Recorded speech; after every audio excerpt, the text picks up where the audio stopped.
Good evening, ladies and gentlemen. Thank you very much for coming. Good evening, good evening, good evening. My name is David Farirai. I'm the Director for Institutional Advancement at the University of South Africa.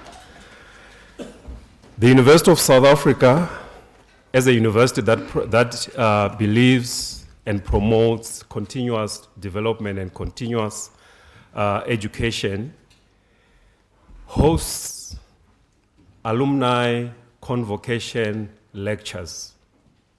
These are lectures that are meant to be thought-provocative, educative, and lectures that are continuously informative to our former students, our professors, our current students as well. So this is why we always would want to bring you back at the University of South Africa so that we can continue to enrich you and also so that you can continue to enrich each other amongst yourselves. I would want to kindly acknowledge the presence of Professor Khetla Ndlovu, who is the Vice Principal for Strategy, Risk and Advisory Services at the University of South Africa. But today he's also in the position of acting principal. I would want also to acknowledge the registrar, Dr. Gulam, who is seated over there. And of course, most importantly, I would want to acknowledge the president of Convocation, which is the one hosting this event this evening, Mr. Sabelo Mhlungu, the president of Convocation. In hosting today's lecture, the Convocation, and really thanks to the efforts of Mr. Mhlungu, the Convocation created a partnership with the Zinzi Mandela Foundation. So even the issue of the topic, the issue of who will be the best speaker for this emanated from that engagement between the UNISA Convocation and the Zinzi Mandela Foundation. I therefore would want to welcome from the Zinzi Mandela Foundation, Mr. Mkulu Nsingiza, who is the Managing Director for the Zinzi Mandela Foundation. Thokoza baba.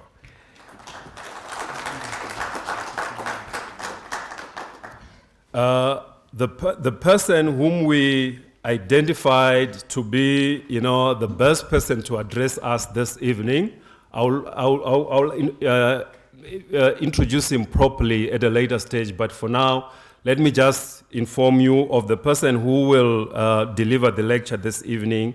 It's Dr. Anku Chabalala, who is right there, and we'll introduce him better later on. I think with those few words, I would want to say, please accept the greetings from our Chancellor, Dr. Thabo Mbeki. Accept our greetings from the Vice Chancellor and accept our greetings from the University Executive Management. We are going to make a slight change to the program, and I will inform you as we move with the program. But right now, let me kindly ask Mr. Sabelo Mhlungu, who is the president of the UNISA Convocation, to have a word of welcome. Please, let's welcome with a clap.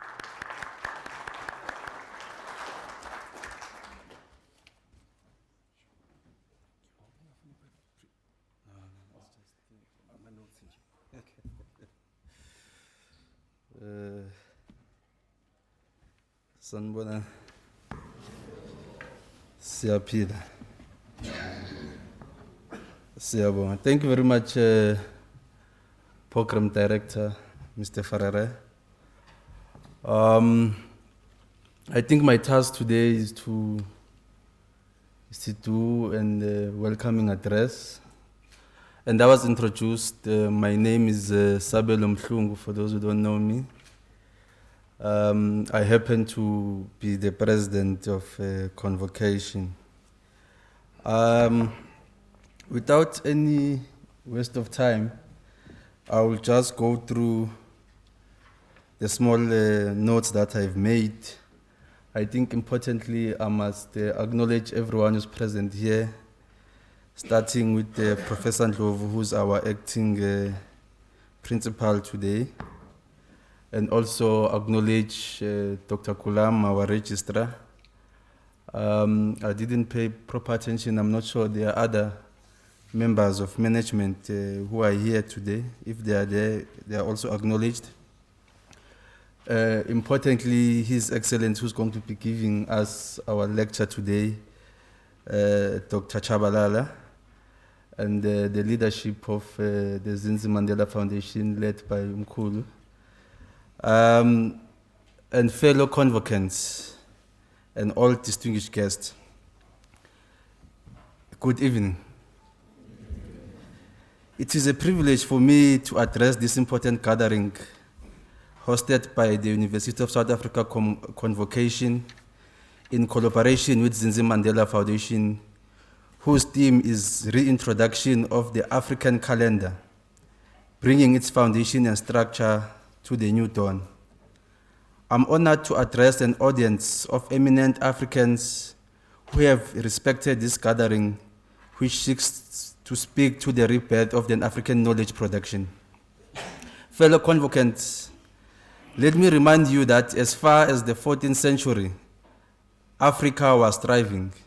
We had our own institutions of higher learning that even great European scholars, as we know them, came to study in Africa.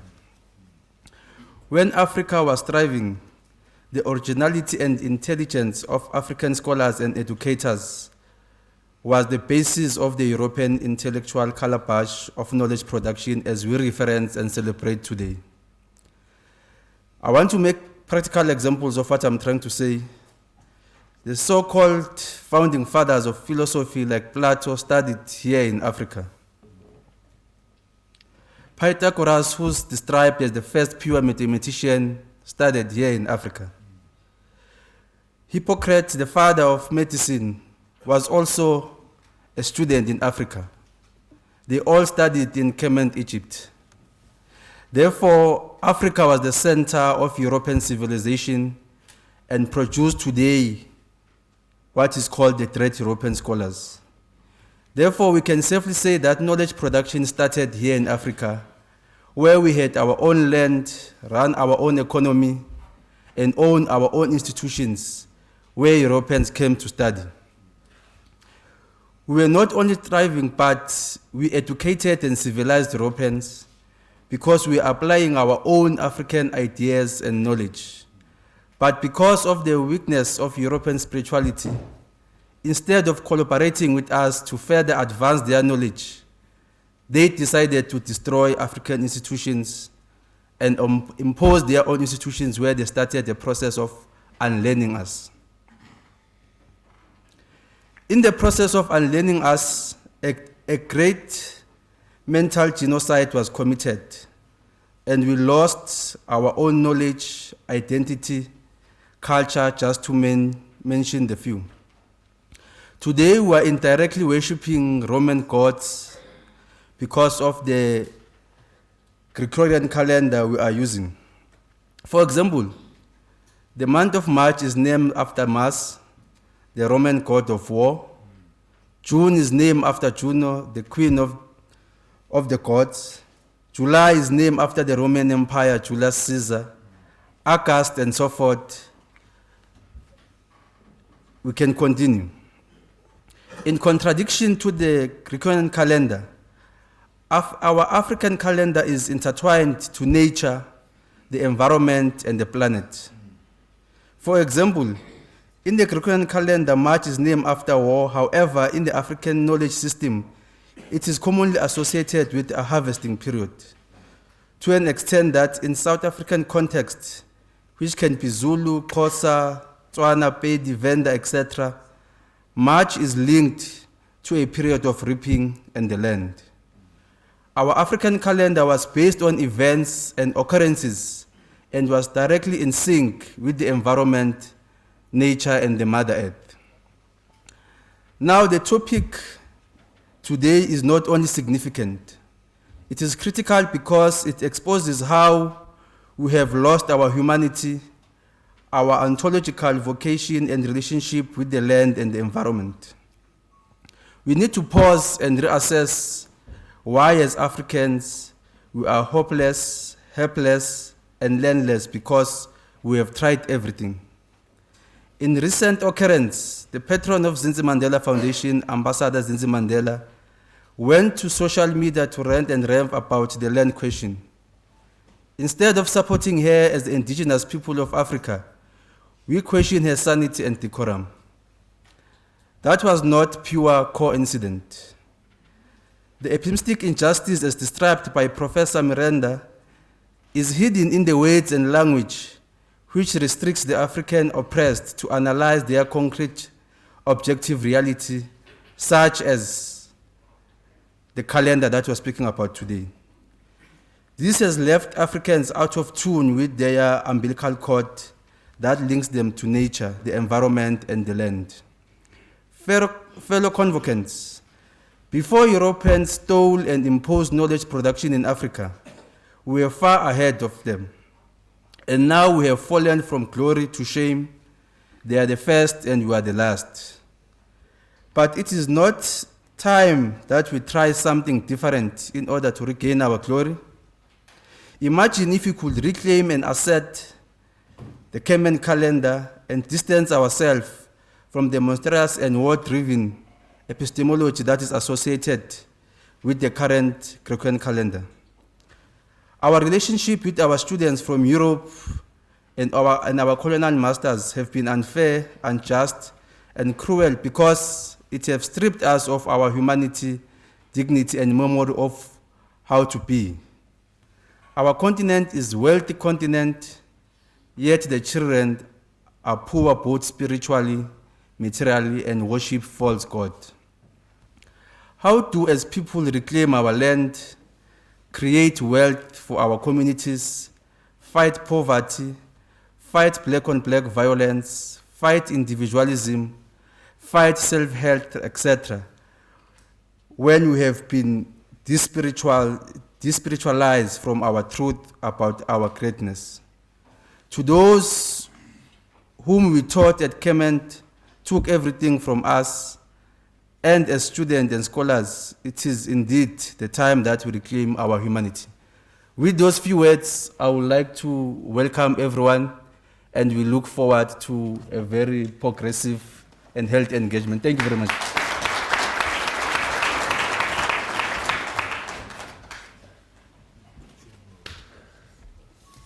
Thank you very much, Mr. Mhlungu. With those introductory remarks, like I said previously, we are going to make some few modifications to the program, and one such modification is that we felt that, before the main speaker can engage with us, we will have a precursor to, or an introductory foundational laying of what is going to be discussed by the main speaker. And the person who has kindly agreed to play that role is Ms. Rutendo Ngara, who is a transdisciplinary researcher. She's actually an engineer by training, and at the moment she's doing a PhD here at UNISA. Ms. Ngara, please welcome.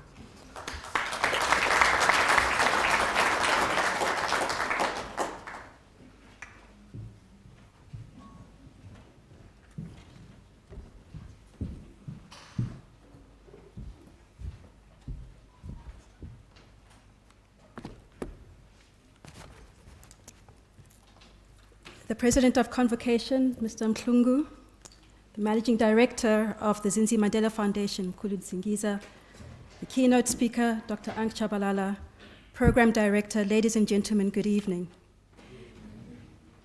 If we were to track the origins of the African calendar, where would the spoor lead us to, and when or where would we begin? A calendar can be defined as an instrument for organizing the concept of time and periodicity. The most common types of calendars are lunar calendars, which are synchronized to the motion of the moon, or lunar phases.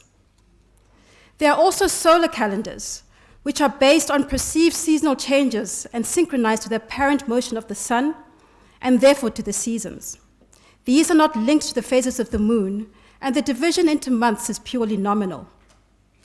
But we also get lunisolar calendars, which are based on a combination of both solar and lunar reckonings. These mostly have 12 months, but every second or third year have 13 in order to align with the annual seasons. From a Western or even international perspective, calendars serve to synchronize events, to arrange events chronologically, to provide a temporal framework for referencing and enacting events, and to determine durations between events. They are typically, not exclusively, linked to one or more astronomical cycles, such as the phase of the moon, the seasonal cycles of appearances and disappearances of stars and asterisms, and the seasonal movement of the position of sunrise or sunset to and fro along the horizon.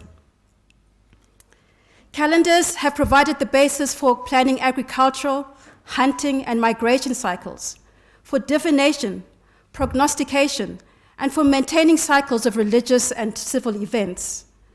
Whatever their sophistication, calendars or cosmological artifacts, they are also philosophical constructs, they are social contracts, and they're not simply scientific treatises. But what about from an African perspective? For this, maybe let me go to something we're all familiar with, which is the cycles of Ubuntu, or Ubuntu. Ubuntu is found in diverse forms in many societies throughout Africa, and is commonly described as the philosophy of humanity, personhood, or compassion. While this is true, it's not its entirety. The etymology of the word Ntu, or Nu, Mtu, or Tu, within African languages gives us clues about the underlying cosmology framing Ubuntu. The suffix Ntu refers to the causative, dynamic life force or power responsible for all of creation on Earth and in the universe. It may be attributed to the Supreme Creator, or the Great Being, or God. According to various authors, though, from an ontological perspective, Ntu manifests in 4 forms in the Proto-Bantu language. We have firstly Muntu, or the plural of Bantu, which are human beings or reasoned beings. We have Kintu, or plural of Bintu, which are things or unreasoned beings. We have Kuntu, which is a modal force such as beauty. But what is relevant for today is that we have Hantu, which is place and time. Hantu is the force which localizes every event and motion in space and time. All things thus have a where and a when. It expresses the unity of space and time. Through Hantu, time and space and distance are collapsed into a single moment of multiple realities. This science respects the validity of the unseen and the hidden, while explicating ways to experience it. All is interdependent, all is interconnected, all is interrelated. All is relational. The past is connected to the future is connected to the present. All because of this, there is no separation between the living, the departed, or the ancestors, and those who are yet to come. And as we know, it is only in the past 115 years or so that Western science in the form of quantum physics has caught up with what African indigenous knowledge systems have always known to be the time-space continuum. The macrocosm is on a continuum of the microcosm. What exists beyond the stars exists upon the planet and also exists within. All is interrelated, interconnected, and interdependent. With this as a departure point, where and when do we find the origins of the African calendar? In recent years, much has been written and said about the ancient civilization of Kemet, or ancient Egypt. And much of this was catalyzed by the work of great thinkers like Sheikh Anta Diop. Certainly in Kemet, we find evidence of the earliest written calendar that spearheaded modern civilization.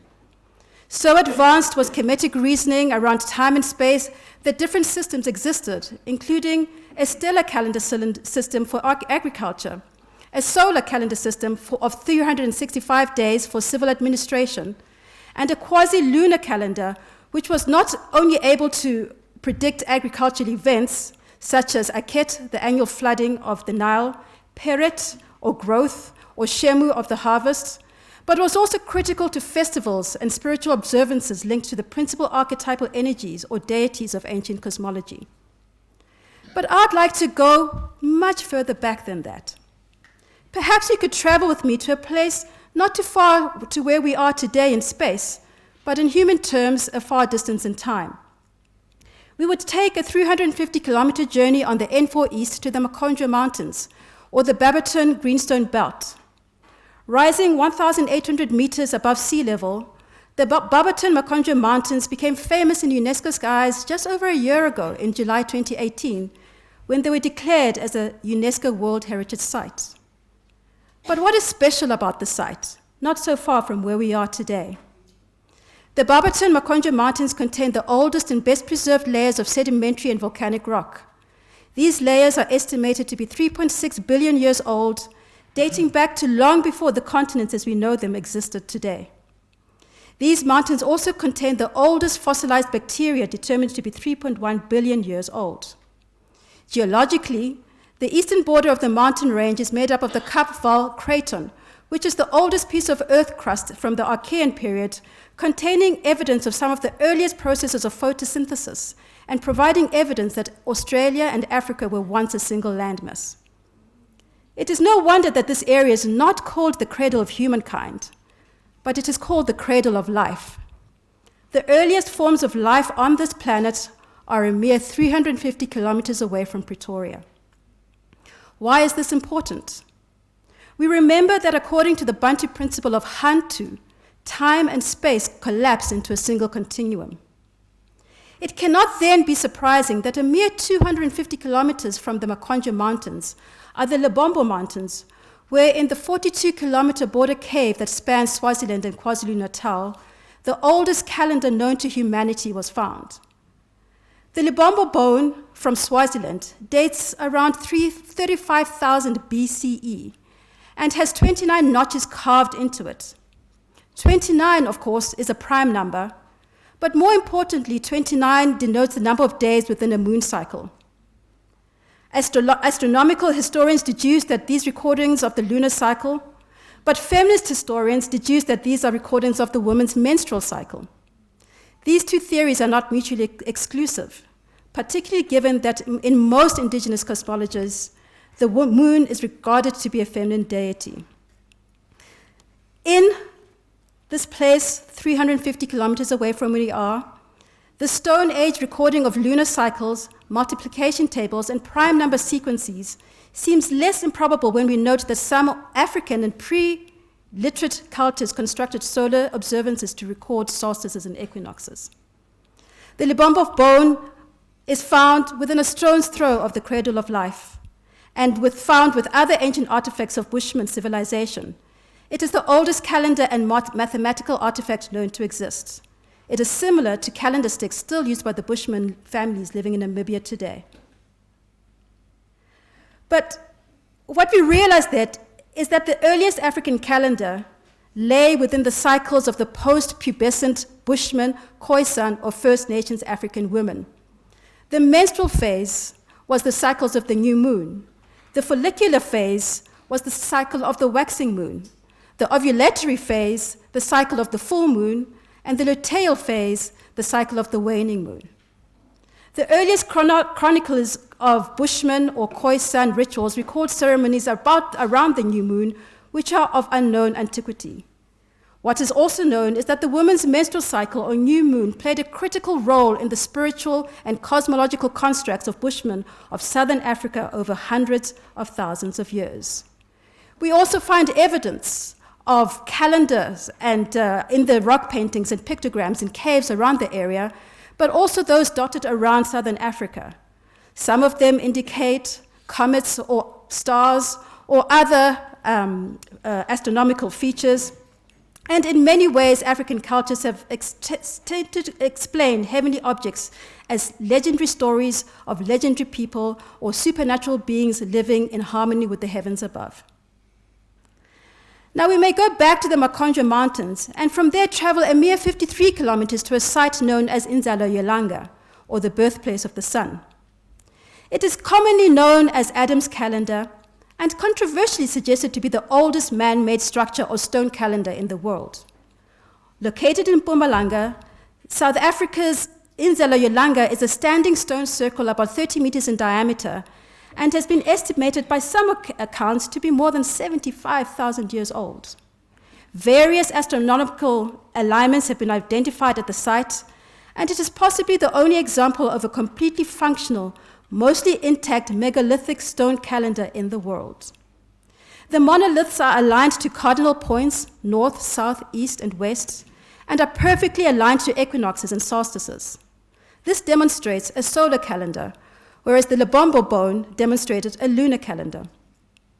And what is interesting is that when it was rediscovered by pilot Johann Hein in 2003, 3 of the markers were intact, but the western monolith had been removed, leaving a hole in the ground.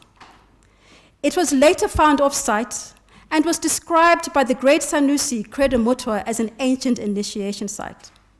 It still works perfectly as a calendar today, following the shadows of the setting and the rising sun, which is cast upon the taller monolith which stands in the center of the stone calendar. It is sometimes referred to as the African Stonehenge, but it predates the Stonehenge. In fact, it predates the Pyramids of Giza by tens of thousands of years. It also predates what used to be the oldest astronomical observatory in stone, which is in Egypt, called Nabta Playa, which was created around 4,500 BC. So Mpumalanga, as we know it, is the place of the rising sun. And as we have seen, it is also the birthplace of the sun in Inzaloyanga, which represents a solar calendar, or what in African indigenous knowledge systems is a masculine principle. In the same area, we also have the Lebombo bone, which we can claim to be the place of the setting moon. This is a lunar calendar, which in African indigenous knowledge systems represents the divine feminine. Testosterone, as we know, from the male hormonal system, is governed by the solar system, and it changes daily, whereas estrogen, which governs the female reproductive system, is governed by a monthly cycle or lunar cycle. So within this place called Mpumalanga, we see an interesting interplay between the masculine and feminine. We see what is mostly ascribed to be, or has been made famous by Chinese cosmology as the yin and yang, the interplay between the opposites. And yet, yin and yang does not originate in China. And perhaps we have seen it within this place called Mpumalanga, or in the Nguni regions around it. Because when we look at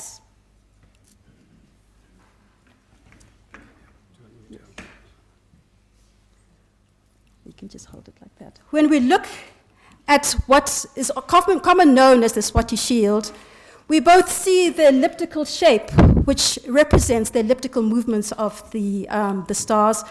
We also see the movement between yin and yang, the male and the masculine, the day and night. We also see in many depictions of the shields many notches, which may represent different calendrical effects. And it's not surprising that in this area of Mpumalanga, Swaziland, and KZN, Isikati means time and Umkati means space, once again bringing us to Hantu, the cosmological confluence between time and space. Interdependence, interconnectedness, interrelatedness of all, the principle of Ubuntu, or Ma'at in Kemetic philosophy. If I had the time, we would realize that these places, the Lebombo bone and Inzala Yolanga, lie within a particular meridian in GPS coordinates. They lie between 30 to 32 degrees east in longitude. And along this ley line is what we call Zeb Tepi, or the Nile Meridian. And we'd find along here other great civilizations and other great astronomical sites. We'd move along and find Great Zimbabwe in the north of the Limpopo. We'd find the Ishango bone in Ishango, near Congo. We'd find Nabta Playa, the stone calendar in Egypt, and would find the Great Pyramid of Giza, which is aligned to the constellation of Orion.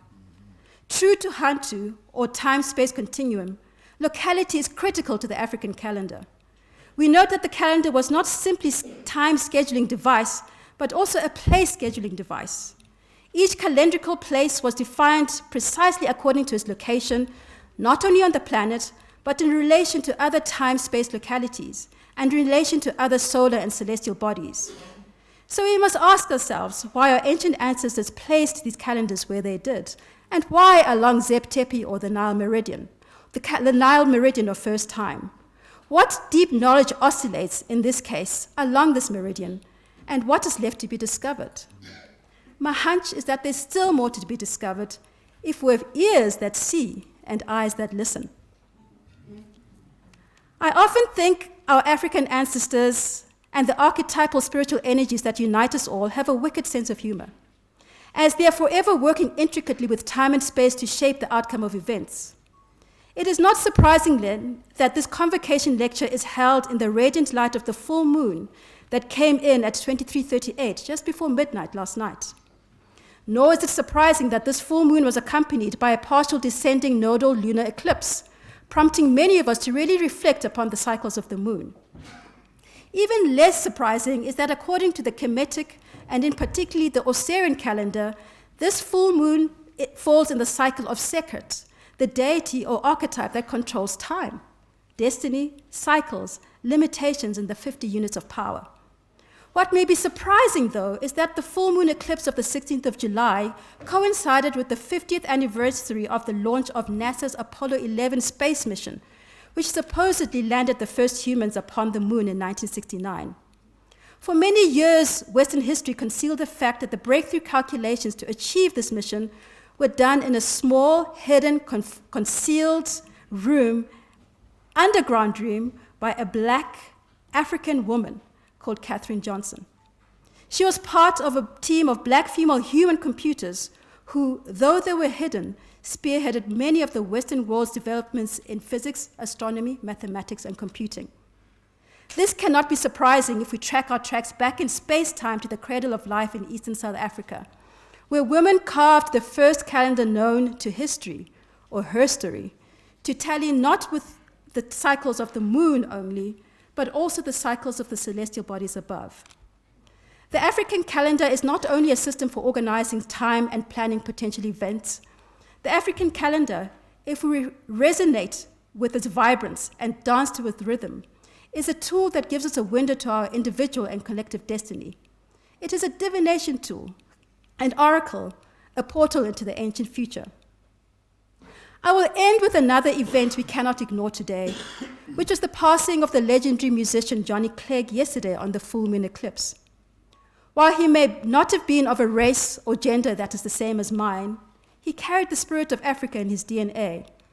In his most famous song with Juluka, Scatterings of Africa, which was released in 1982, he points towards the African origins of all humanity, the plight of black Africans under apartheid, and the road to a mystical place called Pelamanga, where the world began and where all life ends. I will surmise that Pelamanga perhaps lies within the Makonja Mountains, where the earliest forms of life on earth exist. And interestingly enough, this song also points towards elements of the African calendar. He talks about the copper sun, which, as we have seen, is a combination between the masculine and the feminine, where copper is an indication in certainly Kemetic culture of the feminine, whereas the sun is that of the masculine. He also talks of how broken walls and bicycle wheels, and that African ideas make the future clear, We have broken walls like those of Great Zimbabwe, another astronomical site. But the bicycle wheel which he speaks of shows us about the regenerative nature of time and space. We can rebuild that which has been broken. We can remember that which has been forgotten. And in this, with African ideas, we can make the future clear. Thank you.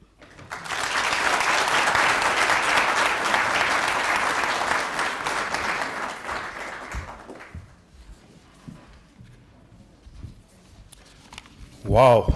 Thank you very much, Ms. Ngara. That was very informative. And as Ms. Michelle Obama said that, as ladies, we lift as we rise. And I think that has just lifted us this evening. Ladies and gentlemen, let's just put One last. Thank you. Thank you. Let me introduce the main speaker this evening, Dr. Anku Chabalala. This brief resume, I got it from the official source, so you'll excuse me if I stammer with some of the words in here. This is a very educated individual. Dr. Chabalala is the executive director of the Amenra Institute, whose core function is mainly research and dissemination of ancient Kemetic science consciousness. He is a medical natural scientist with special interest in research, development, and innovation of African natural medicines, cosmeceuticals, nutraceuticals, health infusions, and technology transfer for socio-economic development. He is an applied epidemiologist and African medicine practitioner with a passion in ancient but scientific African Afro-Asian healing arts. He is dedicated to sharing fruits of his craft with change ambassadors in the African region, Oriental worlds, the Americas, Caribbean, and Eurasia. He holds a BSc in microbiology from the University of Pretoria, a Master of Science degree from the University of Pretoria as well, a Master of Public Health from Tsinghua University, I guess in China, and a PhD in Technology Innovation from the Da Vinci Institute of Technology. His special craft is in systematization and interfacing ancient yet global knowledge systems with emerging sciences, e.g. quantum mechanics, pharmacology, epigenetics, biotechnology, astrophysics, etc.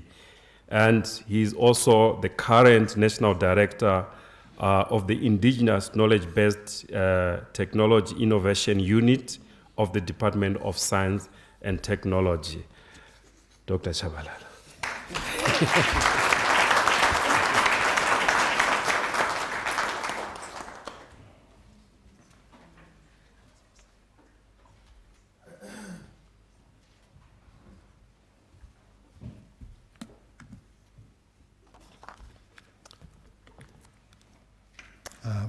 Program Director, thank you so much for giving me the opportunity to share the little that I know, but also to the President of the Convocation for UNISA, Baba Usabelo Mhlungu. Thank you so much for inviting us. Mkulu, I say Tokoza, for dragging us to come and share this knowledge. And to the convocants, Satokoza. Good evening.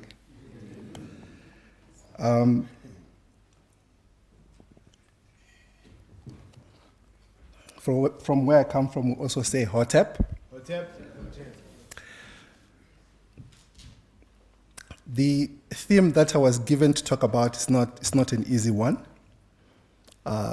As you heard from Rutendo, it's really a diverse subject and field that covers so many different fields, from biology to archaeology to indigenous knowledge systems to mathematics to quantum physics. Therefore, it needs people or students such as Rutendo who are into transdisciplinarity in order to actually piece everything together for such things to make sense.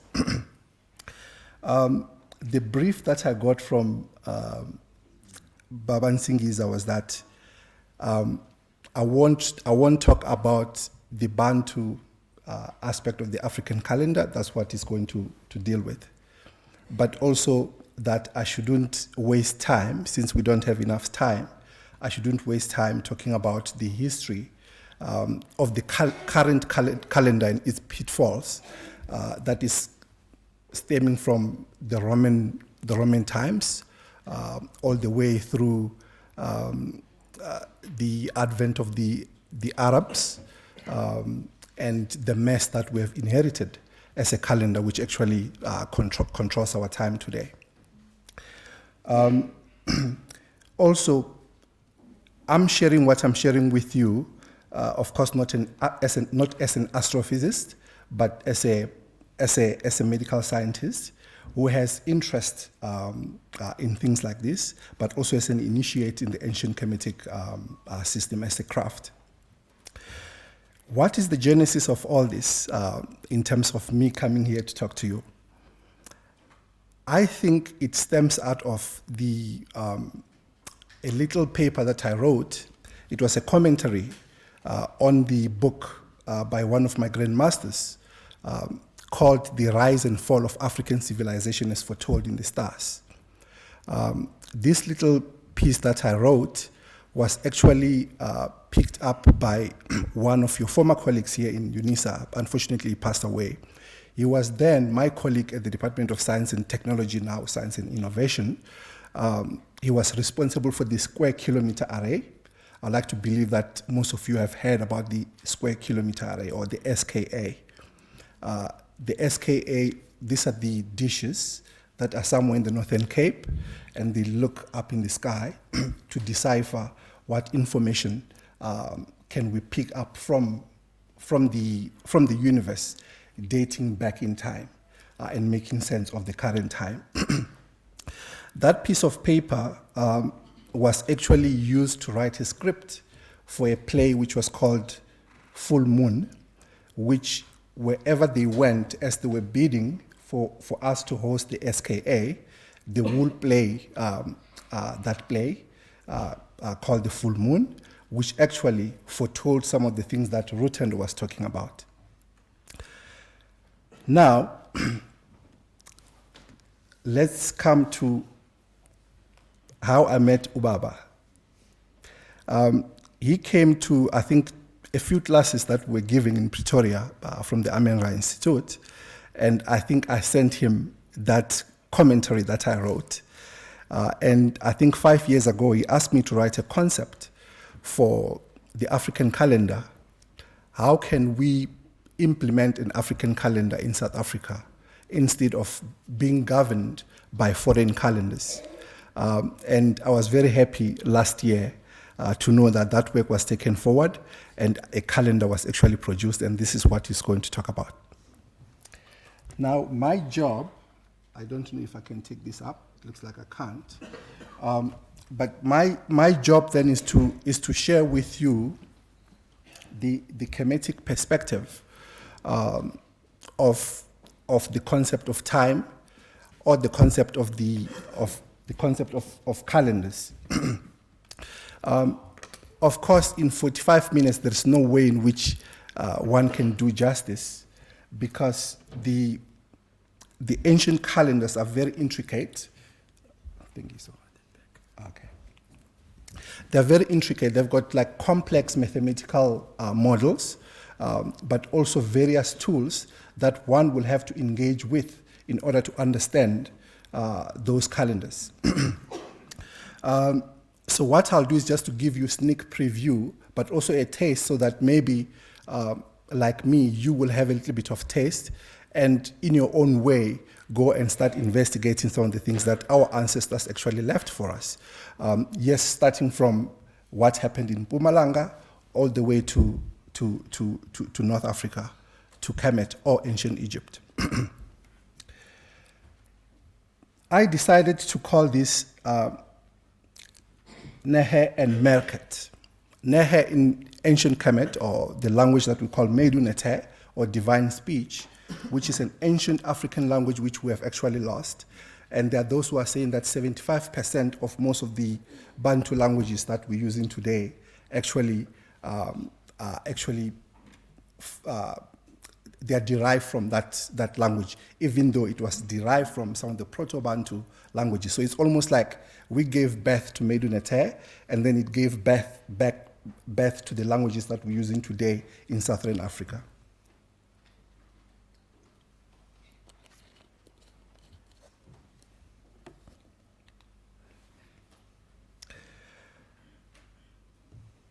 often there is a little bit of a quandary in the minds of many.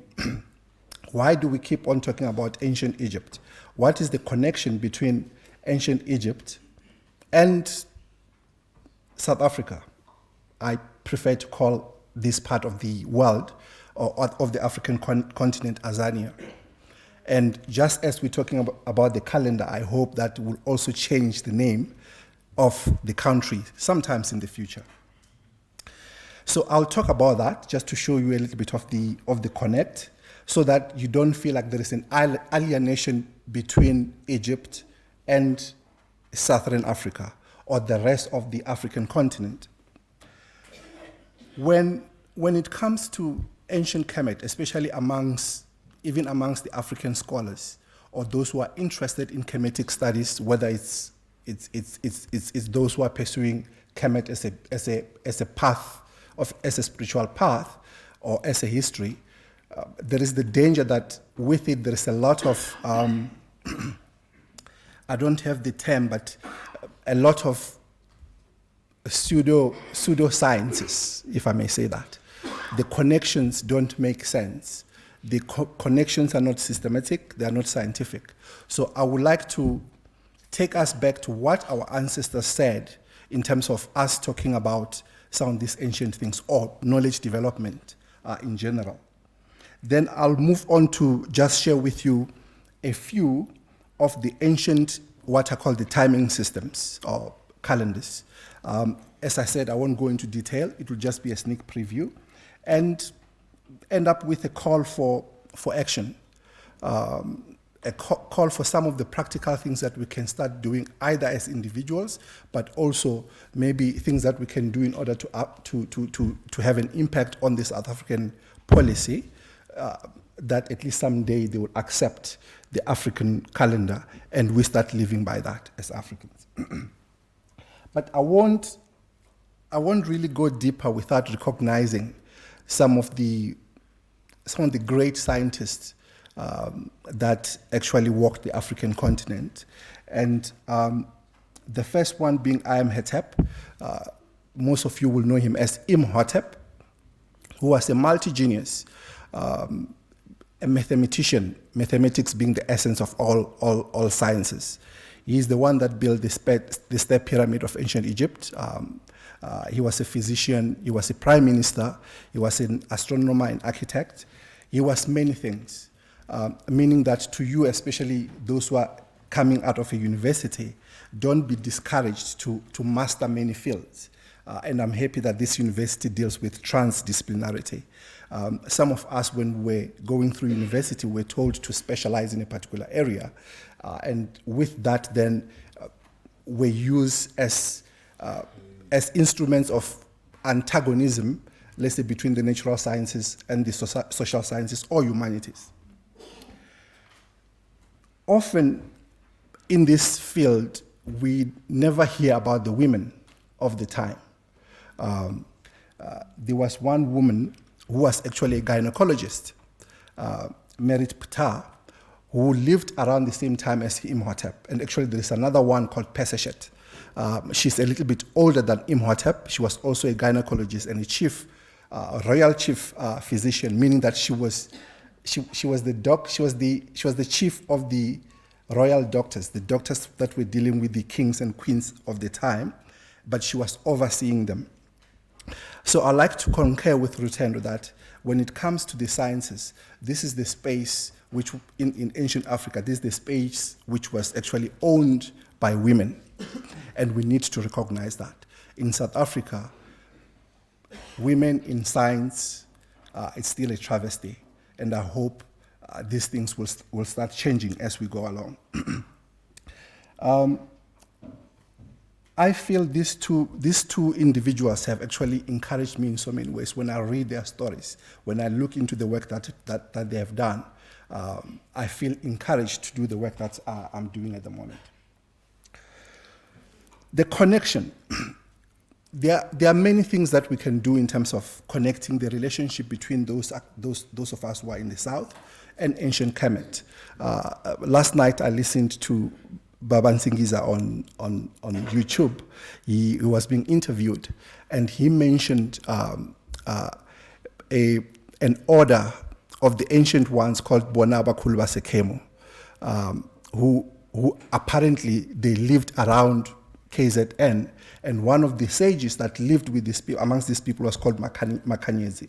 And he tells a story of how his people were connected to the builder of the Great Pyramid. In Giza, there are so many pyramids, but the biggest is the one that we call the Great Pyramid of Giza. His name was Khufu, or Khufu Ankh. Makanyezi tells the story of the relationship between his people and Khufu. It's easy to say, well, it's just another story. However, there are many other ways in which we can actually confirm the connection between Kemet and Southern Africa. For example, how the Kemetians themselves portrayed themselves. When you look into the tombs, when you look into the temples, especially if you look into pre-dynastic Kemet, all the way to 300 BCE, all you see is actually Bantu people like me and you. Things that you'll see more in books are those that came after the invaders, the Greeks, the so-called Ptolemies.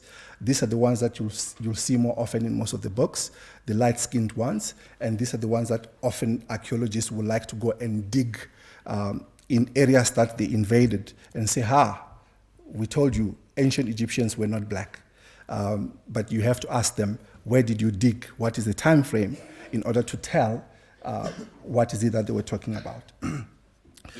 Looking into the cosmologies, the worldview of these people, of the ancient, and the cosmologies of the Bantu people, especially the South African people, you see the relationship between what Kemet viewed as its cosmology and what the various nations in Southern Africa actually viewed as their cosmology. A good example is what Rotendo said in terms of the time-space. There are various cosmologies in Kemet that looked into the principles of before time and after time, and how these things are related to space and time-space continuum that is collapsing the two.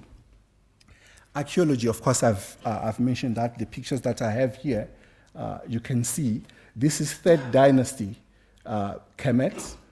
We're talking 2700 BC, and this is 18th, 19th dynasty. We're talking 1200 BCE. So it shows that 1,500 years apart, these people look the same, and you look like them. But someone may say, well, we're not really sure. I've already mentioned the language, but there is one thing that you can't deny, is the genetics.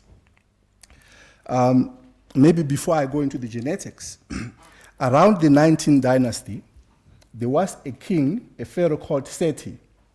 This is his tomb in Upper Kemet, South Kemet. It's a whole palace underground, and there is a whole lot of this type of tombs in Kemet. I'll encourage you to visit and go see these things for yourself. Seti, in his tomb, somewhere around here, he actually has pictures of the various nations that the ancient Egyptians ruled at that time. And the ancient Egyptians dressed like this. They were called the Remechu. They called themselves Remechu. But you can see just in the south of Kemet, there were people who were neighboring the Kemet state, or what was called Smitawi state. These were called the Nehesi. They looked exactly like the Remechu, meaning that the Egyptian, the Africans that were south of Egypt and the Egyptians themselves were the same people, even though they will call themselves by different names. Just as we'll say there is a Zulu, there is a Sutu, there is a Kikuyu, there is a Shona, but we're all Bantu. Do you understand? So, but there were these nations, like the Amu, if you are Christians, you might have heard about the Amorites who were in the Levant. They look like this. They look very different from us. There were also the Chemo, who were more from the Mediterranean, or going up into Israel, if you like, into the Mediterranean, Greek, and those areas. They looked like this. And of course, they came later on, and as we speak, these are the people who are actually occupying Egypt today. Like the people that Bafana played against are these people, they are not Egyptians. They are actually the Amu and the Chemo.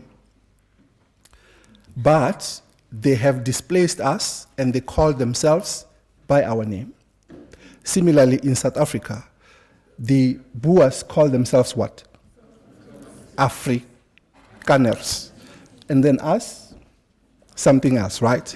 So in the process, we forget. You can see the same thing in Sudan. You can see the same thing in Western Sahara, Morocco, Algeria. This is just one example. Another example, a few years later on, this is the tomb of Ramesses III, and actually Ramesses III is the grandson of Seti I. He also have a similar picture. You can see the Remechu, they may be a little bit brown, and the Nehesu, who are the Nubians, but essentially they are all Africans. But the Amu and the Chemehu are way different.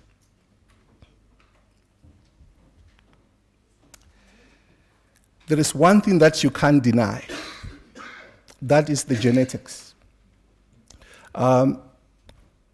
When Sheikh Anta Diop was denied his degrees by the French, he said, just give me a little piece of a pharaoh so that I go and measure the melanin content of those people. They refused.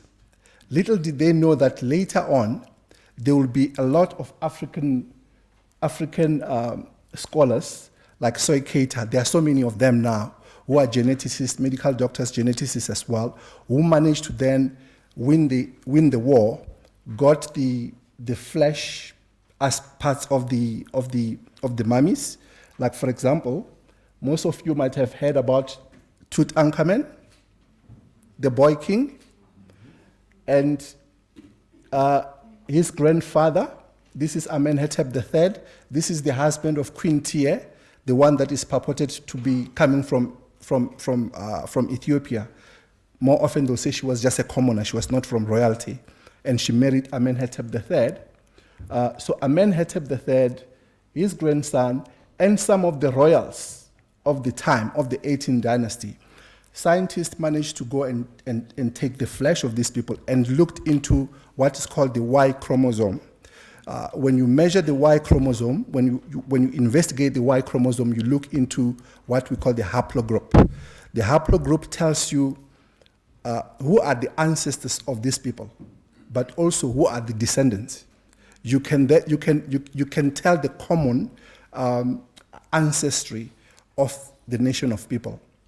Guess what they found out?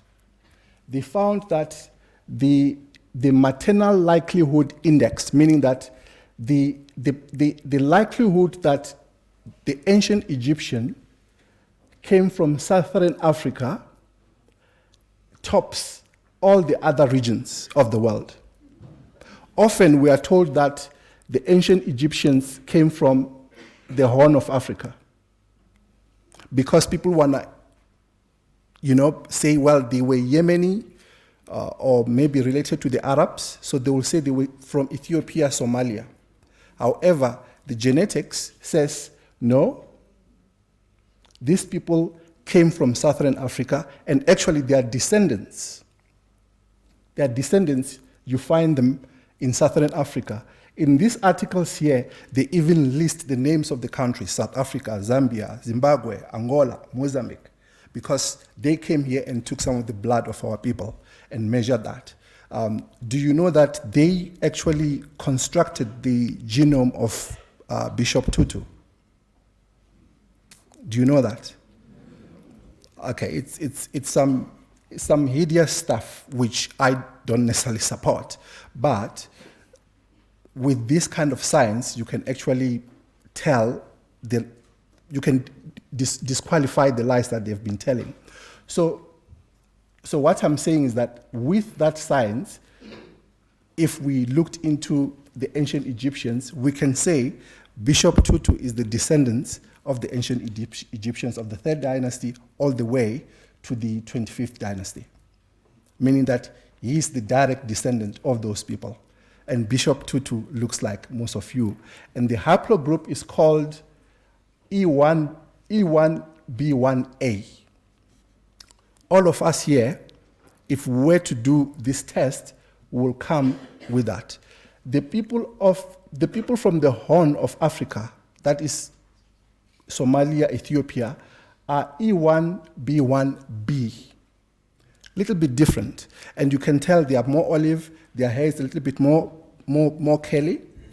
And you may ask, what about the people that are in ancient Kemet today?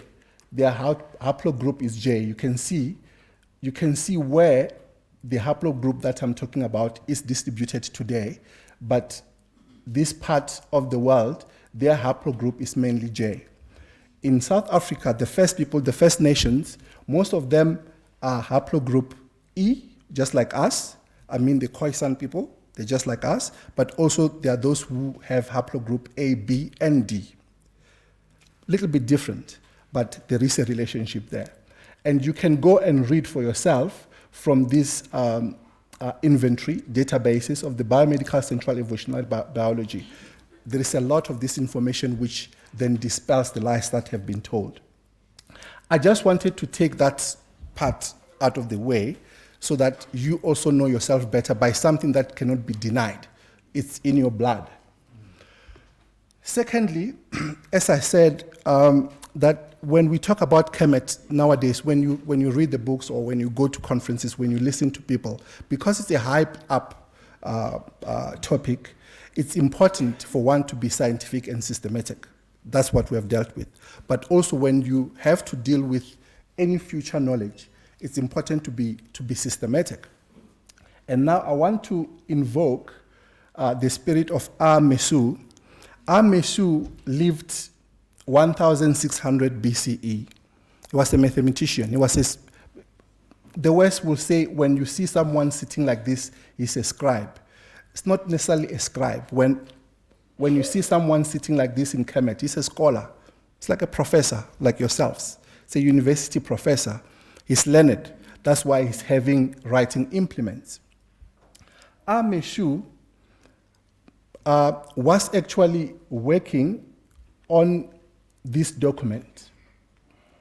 However, before I talk about Mesu, I would like to recognize other brothers and sisters who are from the Amen-Ra family all around the world, because we work together all around the world as researchers in this area.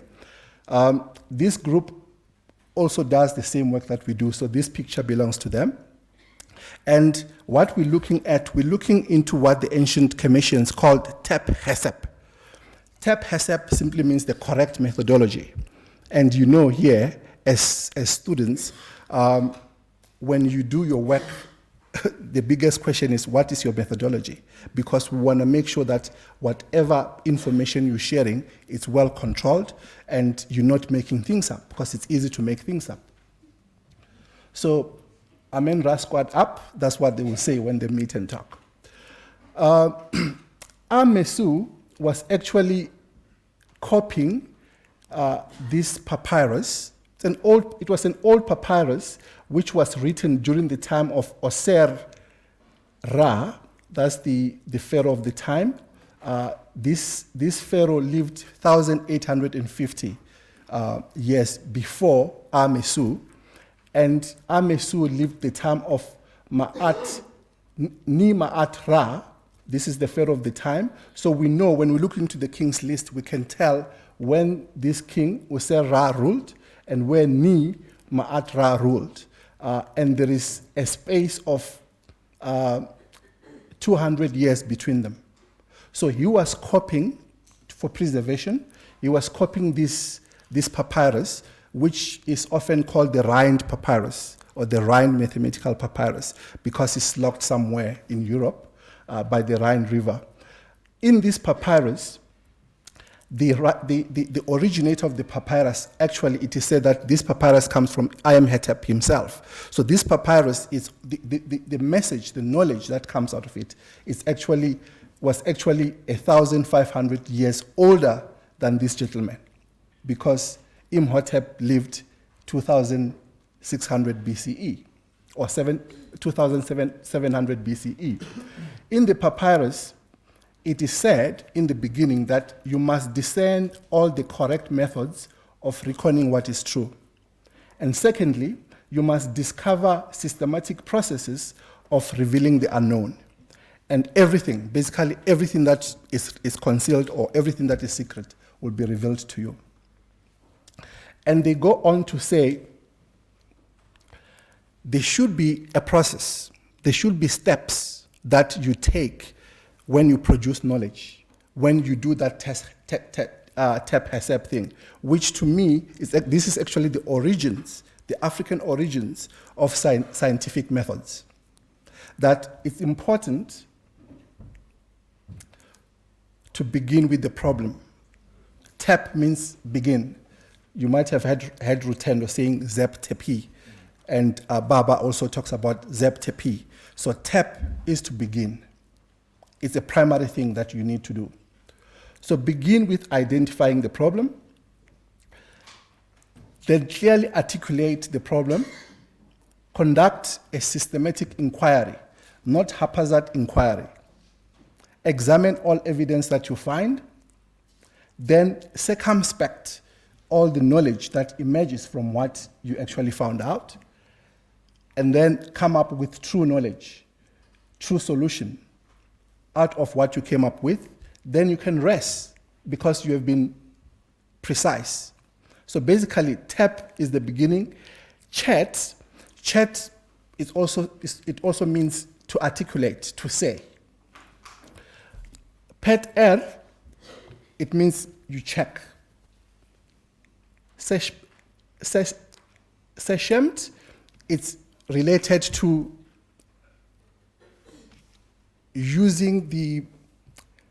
not only using logic, but using analysis, using the deductive and inductive forms of reasoning, using what is called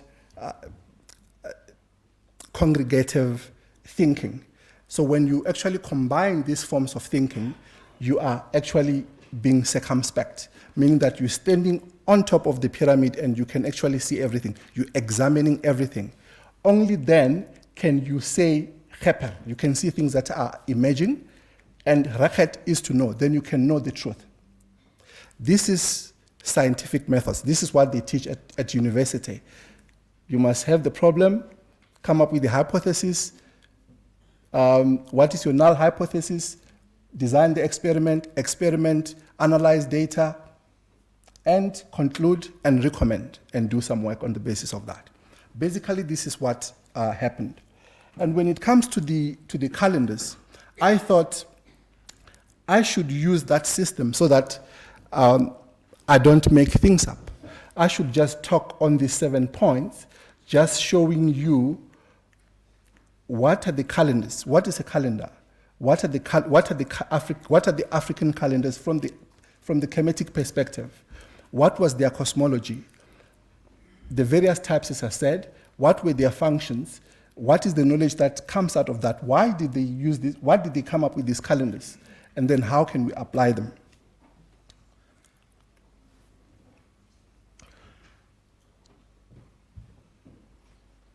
In Kemet, they had an order.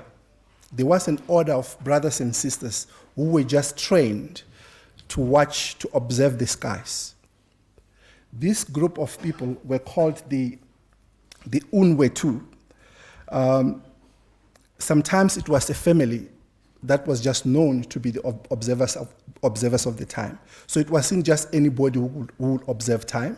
It was people who were trained, who were specialists in that area, just as the Dogons did.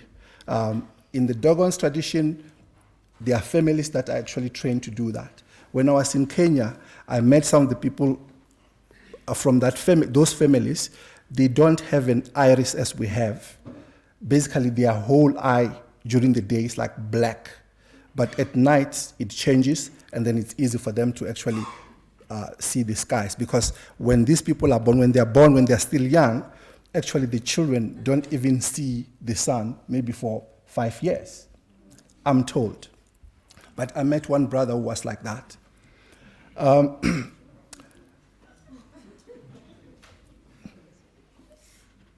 So what they were doing is that they were looking at the units of time, how time is divided.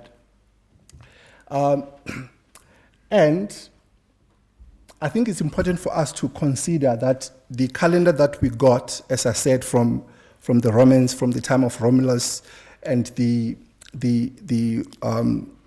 Caesars of the time, the calendars were very messed. There was time that a year was 400 and something days. There was time that they had 7 months in a year. There were times that they had only 10 months in a year. And of course, they started borrowing from others. So there is a problem with the calendar that we're using at the moment.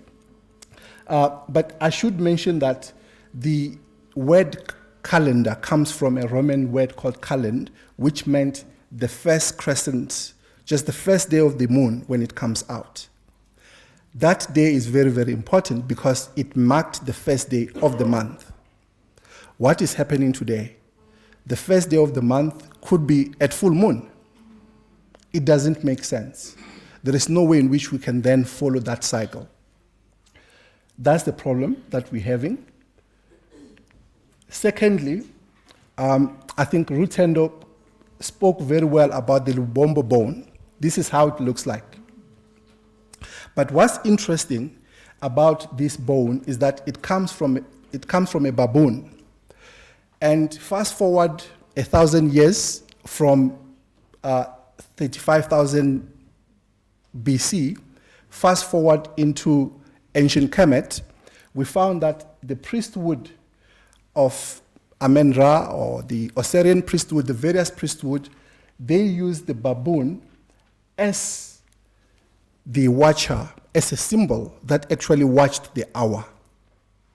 This is interesting, that even in terms of cosmology, many years later, the ancient Egyptians used Jehuti as the symbol that was watching the moon, but also watching the hour. Secondly, Jehuti is actually the assistant of Tehuti. Tehuti is what they will say is the god of wisdom. I will come to that. This is the first picture there. That is Tehuti, the one that is holding staff with some snakes on it. He is Tehuti. He is the god of wisdom.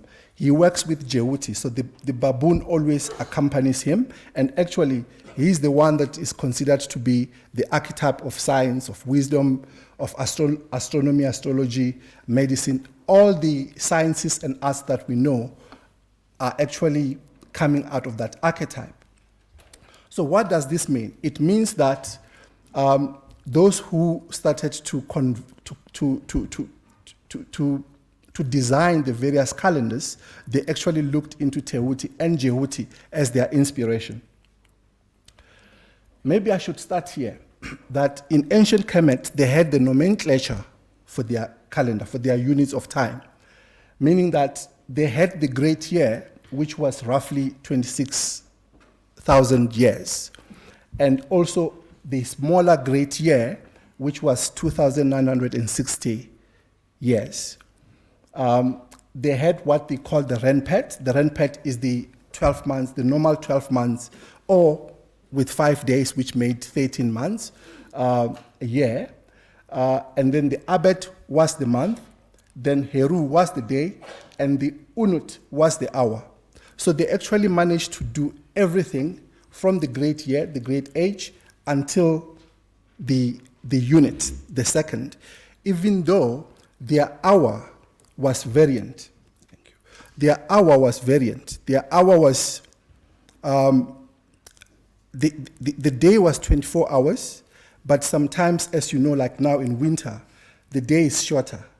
So what they will do is that the hour will be shorter during the day, the hours will be shorter during the day, therefore even the minutes will be shorter. But at night, the hour could be an hour 30 minutes, according to their timing at that time.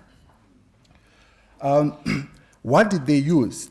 They used the various calendar, as we'll see later on. I've got 2 minutes, I'll run through that. But they had the cosmic calendar, which looked into the constellation. That was the external timing system. But inside it, they will have then the years, then the months, until the unit. They also had a different calendar, which was a linear calendar, which then tracked what you will know as astrology today. Rutend already shared with us that they had the lunar calendar, meaning that they used the moon, they used the sun, they also used a combination of the moon and the sun, but they also used Sirius B, the emergence of Sirius B in the north, especially around July. That's when Sirius B emerged, and then they will then say it is our new year. However, when they used the solar calendar, the equinoxes and solstices were used to determine when the new year was. They had various devices, I won't talk about that, like the Nilometer. When the Nile River was inundated, they had things that were drawn on the rocks of the Nile River to measure time. They also had bowls like this, which they will let water drip, and then they'll be able to measure time, especially at night, because there was no sun. In general, they had 3 seasons with 4 months each and 30 days. When you have a calendar like this, it was very tight, especially the tropical or the agricultural one. It was very tight in that when you say, my birthday is on the 1st of Heteru month, every year, if I was born on Sunday, my birthday on that month will always be on Sunday. But the calendar that we have today is different. It's messed up. So it's not a birthday, it's just a birth date. But the ancient Commissions, they managed to make sure that the time indeed was cyclic, that you can track time, you'll come back to the same point. Hence, it was easy for them to track when the river was going to be inundated. Just a sneak preview. They followed the equinoxes, so they knew exactly when the new year was supposed to be. Like you'll hear from Baba, that we knew exactly when the new year was supposed to be, especially from us in the south, during the spring equinox, between the 21st and the 24th of September. Around that time, the average of that's when the new year was. But they used to observe the equinoxes using various instruments to tell what was happening. And then that calendar was also used for various things. I've already spoken about the cosmic calendar, which was used for higher spiritual purposes, but also as an oracle or as a prophetic tool. That if you understand the movement of the constellation, you can tell that this will be the bad year for us to do certain things. This will be the good year for us to do certain things. Or even a number of years, that the next 50 years will be very tough, let's ease up. Or the next 20 years will be very good, let's go all out. Finally, you may say, what's the purpose of calendars today? Why should we change the calendar? Why should we observe African calendars?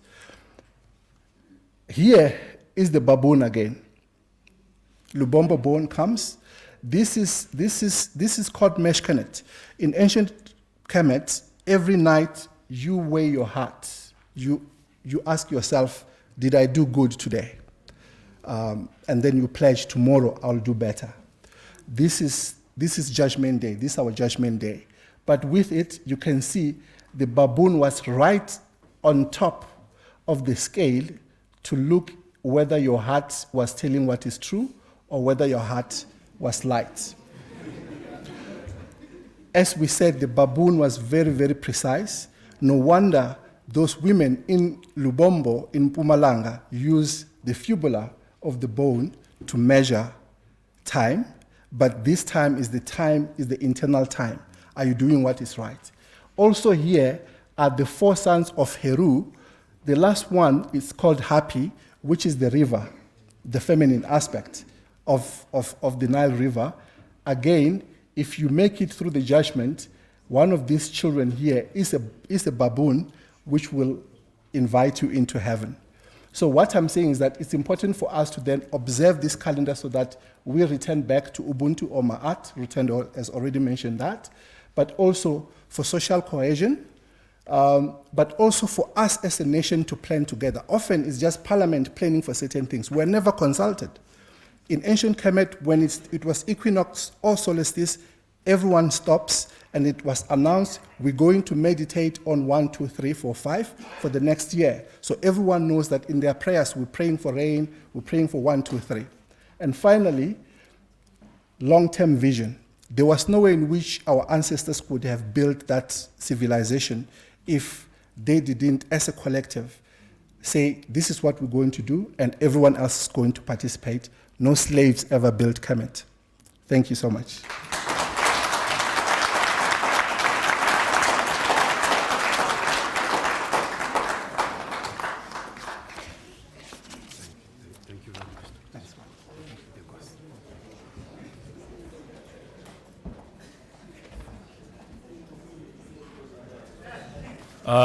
Wow, ladies and gentlemen, I think that was very informative.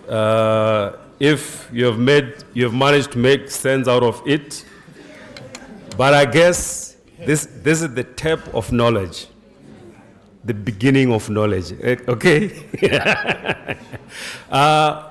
With those few words, we would want to bring. We know that we are running a bit late, and would want to engage with you so that you can find points of clarity here and there.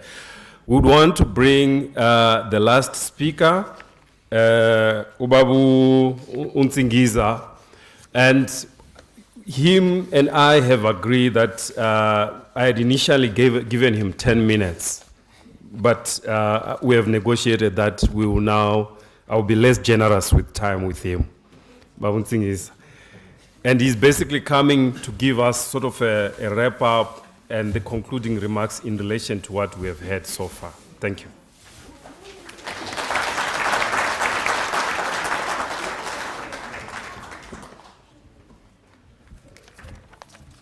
Thokozani. Ngicela sihloniphe abadala, sisukume sithi amvelinqanga. Amvelinqanga. Amvelinqanga. Anomkhubulwana. Anomkhubulwana. Anomkhubulwana. Asa. Asa. Asa. Oset. Oset. Oset. Asset. Asset. Asset. Thokozani Makhehla.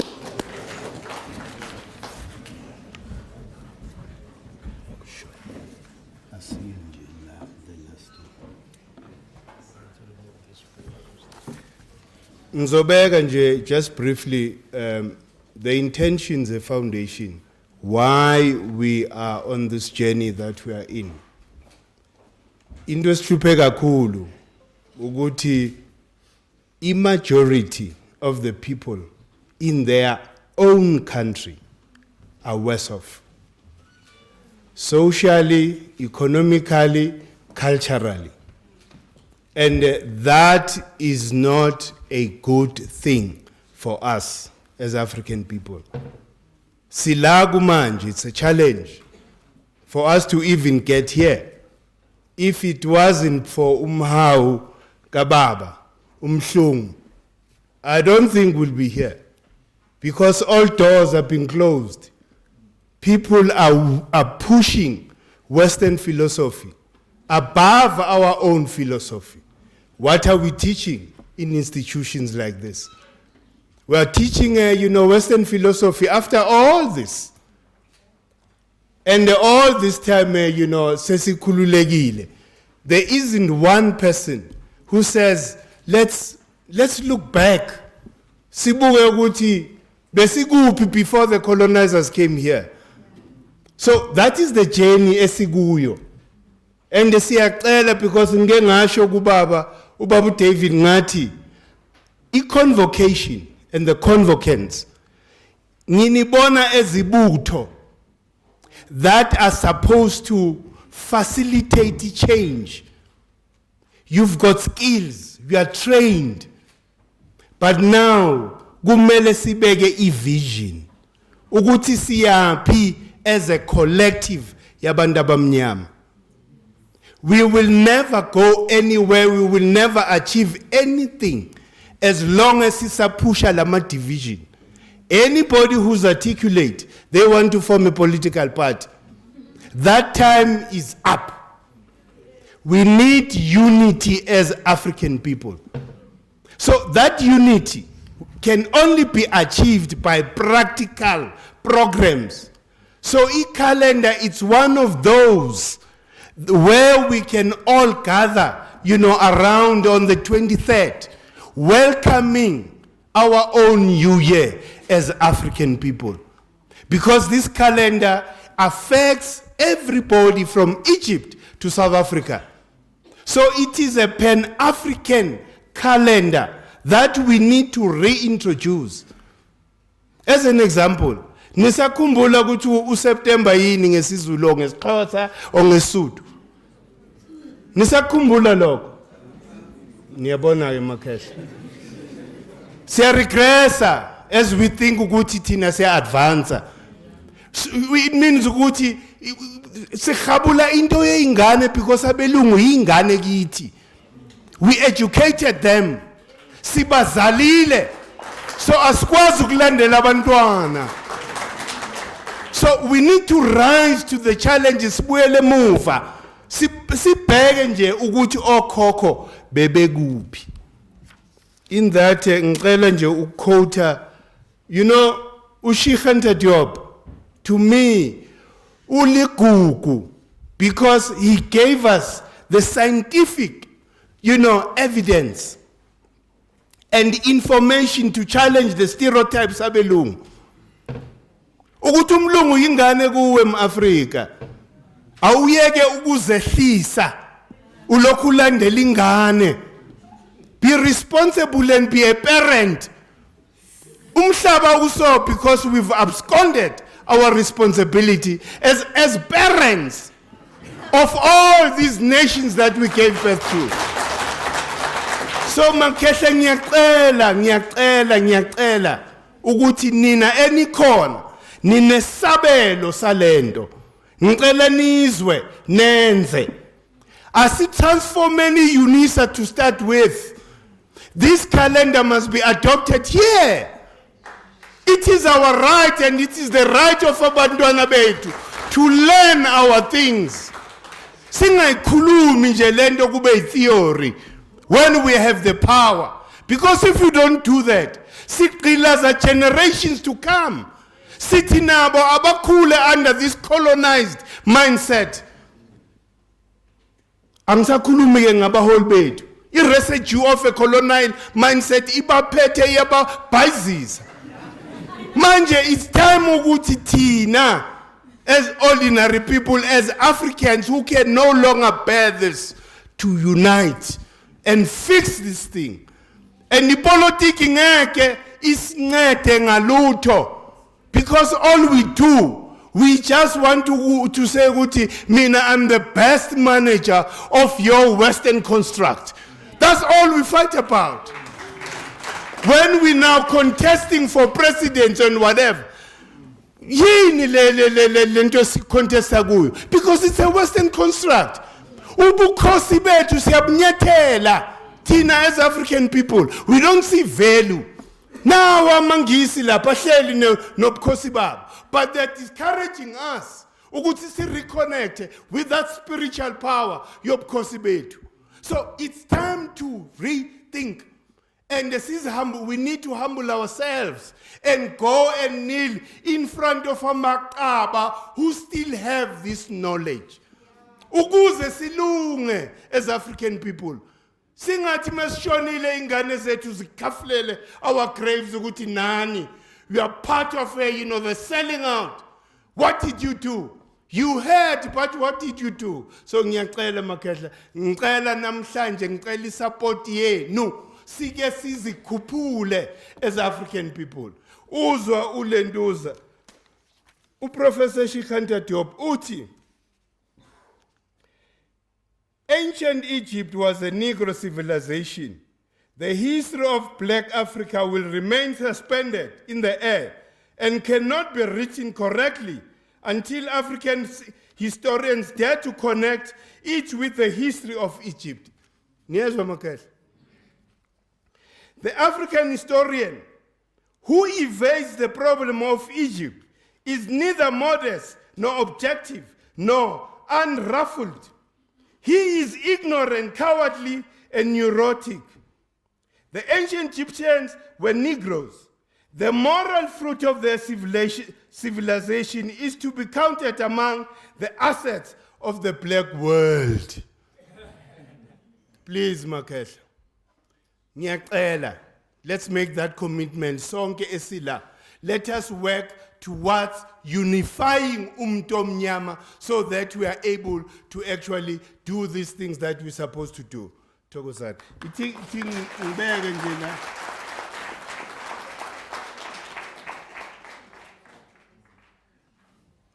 Nayi picture of inzalo yelanga.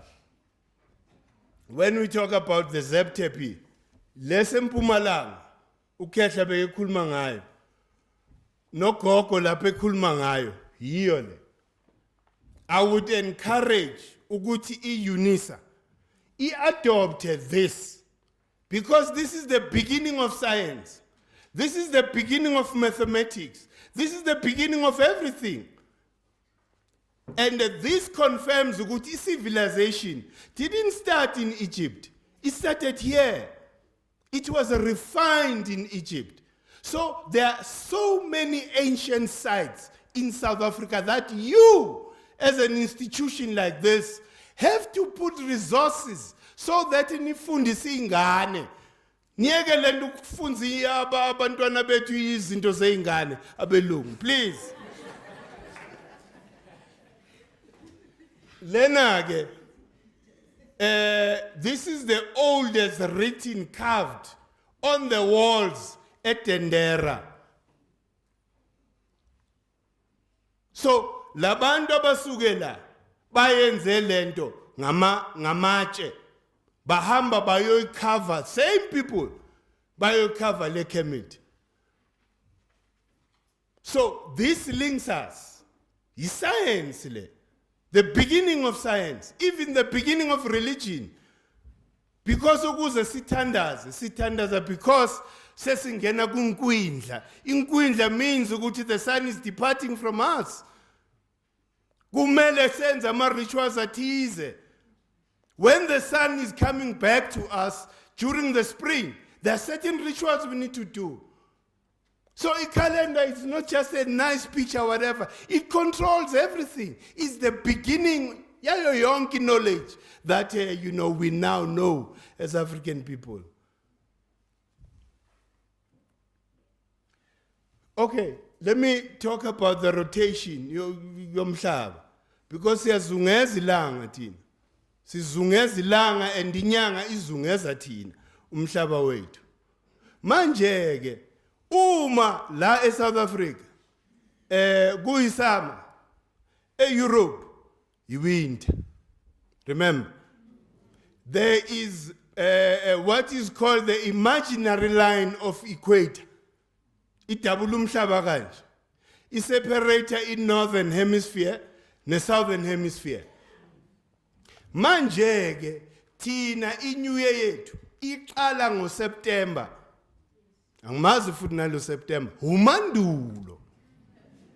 Umandulo means ukuthi we are back where we started from. NgesiXhosa awushokela. Inyanga yomsinsi. Ngesishangano isivenda kuthiwa inzitha or something like that. But it all talks about beginning a new cycle. All of us, besihamba ngale calendar. And the calendar resonates with the energy of the southern hemisphere. Lento siyenzayo manje ukuthi silandela silokho sikhuphula amadlozi ase northern hemisphere. Yingakho sihlupheka kanje.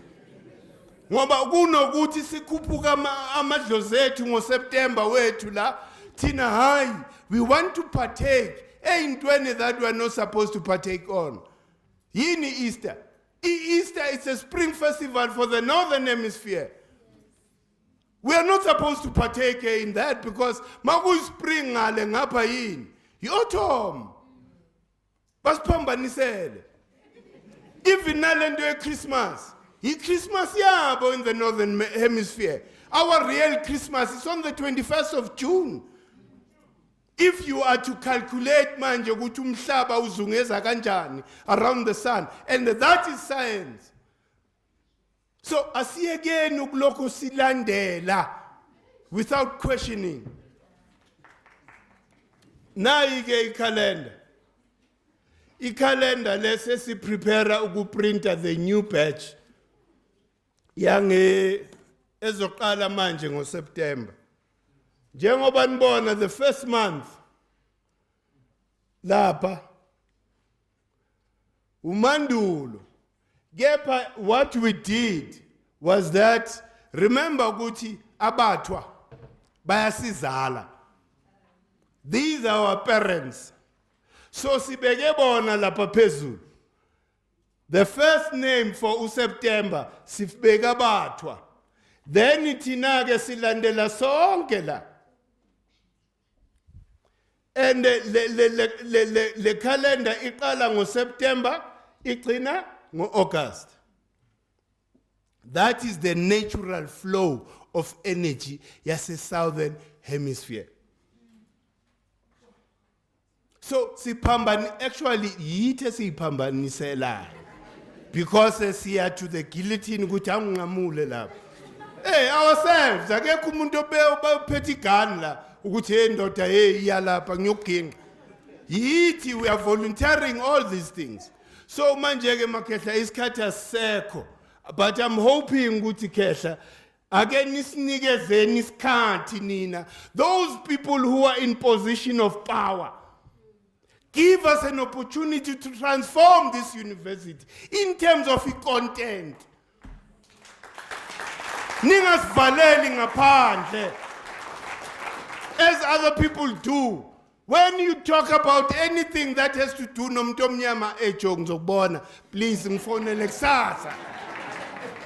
But ngezinto zabelungu, I know, come, I'm in my office now. That is the level of colonization in the mind here. Huh? Everything that we do just reflects a Western mind, a Western philosophy. So please, Makehla, ngicela ukubuya sike sikhulume ngalokho.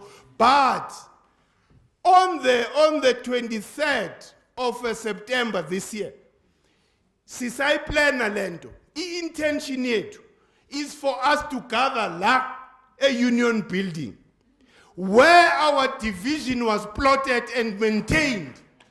Sihlangane on that day and do a ritual of a black reconciliation. So that from that day on, we now implementing programs that will go down. Nina Nibuto Makesha, you have the skills. You can do this, and basically invite other people so that we transform Mutaki completely. We can't do what you see majority. Look, we're over 40 million people. That's a critical, buying power. If we were to use that buying power properly, we will liberate ourselves. Because baspete ngaloko, bapeti mali. Whilst now we keep supporting them. So please, Maketla Spuele Nemuva, Tokosan.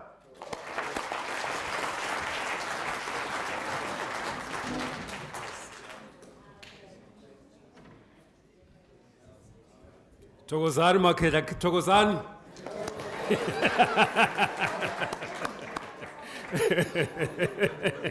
Yeah. Ningamani landela ingane emva, yes. Yini ngani kanti? You know, we really are running out of time. And we really want to respect you because we promised Uguti our session will end at what time. However, in the same breath, we also want to also respect you also and give you an opportunity to ask one or two questions. There's a tendency that when people are asked to ask a question, they start with a lecture, and then that. But I've seen that at other universities. But I know it doesn't happen with UNISA graduates. And you're a different caliber, and I know you just hit it on the nail.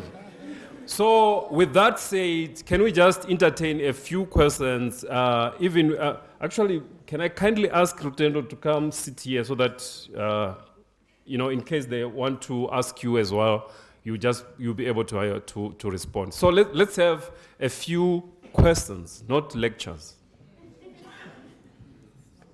Maikuti indaba yazwakala singaqhubeka. Okay. Of the calendar. Okay, our intention was to have it printed so that everybody here lives with. But apparently, that was sabotage. I don't know how. Okay. I think you know what. Since it didn't happen, and because we have this partnership between the UNISA Convocation and the Zinzima Mandela Foundation, I think we'll make an arrangement so that we can circulate it to you. Yeah. Okay. Thanks. Yes, the lady. My name is Lorraine. I just wanted to ask Uketa if it's possible for me to arrange or to invite him to come and address in a community setup, not in a convocation class lecture. Yes. Oh, no, definitely. Actually, I would love to do that because that's what we do. Into yethu asifuna ukubeyipure, sifuna ukuyiphilisa in community. So, with pleasure. Thank you. I'm assuming those are your contact details from the foundation. Yes. Thank you. Actually, the idea is to lift as we rise. So, Tina, we've been enriched with the knowledge here, and I like the idea that you are sharing it with the communities. That's the spirit. Oh, okay. Sorry, let me take the one right at the back. I think. Thank you for the opportunity. I actually wanted to find out from Abu Kulu about the issue that is upon us right now, which is the climate change. What does African science say? Because our leaders are dancing to the music they don't know. And it seems, according to the West, it is going to damage the continent. Can we do something about it? Okay. One question. Let me take another one. There's a gentleman. Yes, please. There's a question, sorry. I just want to congratulate you guys. I think very often we get critical about anything and everything that we find in this planet. I want to congratulate you because you're doing something about the problems that we have. You're taking the challenge head on. I actually like the idea about not only looking at the history, but also taking it forward and making it practical so that it becomes economically viable. It makes economic sense, so to speak. We really appreciate that acknowledgement, and thank you very much. Yeah, person right.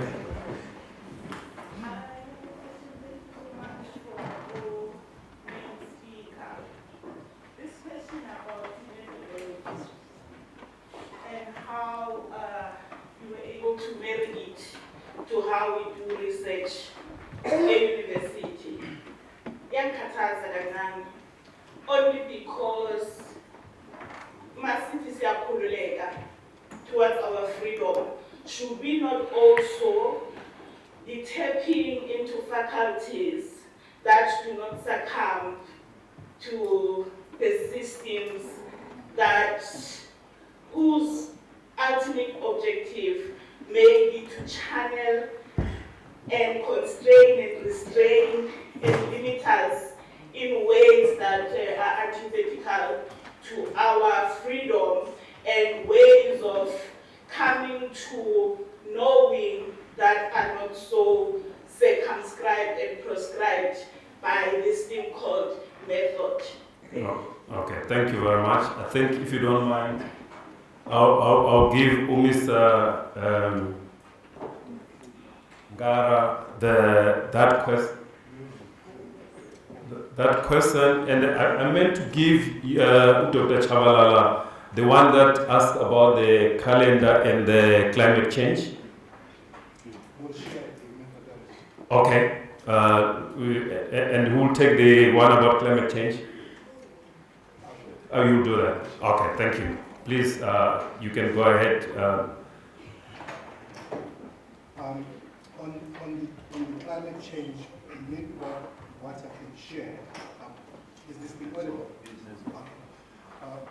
What I can share is that there are strides which are being made in the country already. And one that relates to academia is that in my previous life, we initiate the Bachelor of Indigenous Knowledge Systems, SAPA accredited, and in there are various streams: health, law, but there's agriculture and environmental management. And the themes inside environmental management are actually indigenous ways of preserving the environment, including climate change.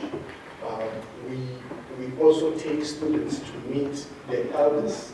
There are councils of elders around the world that actually go to some of the international gatherings where the First Nations or people with indigenous wisdom on how we can actually mitigate climate change actually sit and have conversations. So like this, we try to inculcate that consciousness in the younger ones who are taking part in indigenous knowledge systems. At the moment, it's being taught in Mafike, University of the Northwest Mafike, University of London. I know the Koko, Rusu, UKZN are actually in the process of making sure that they also teach it. UNISA was part of actually constructing that degree. I'm not sure when it will start in UNISA.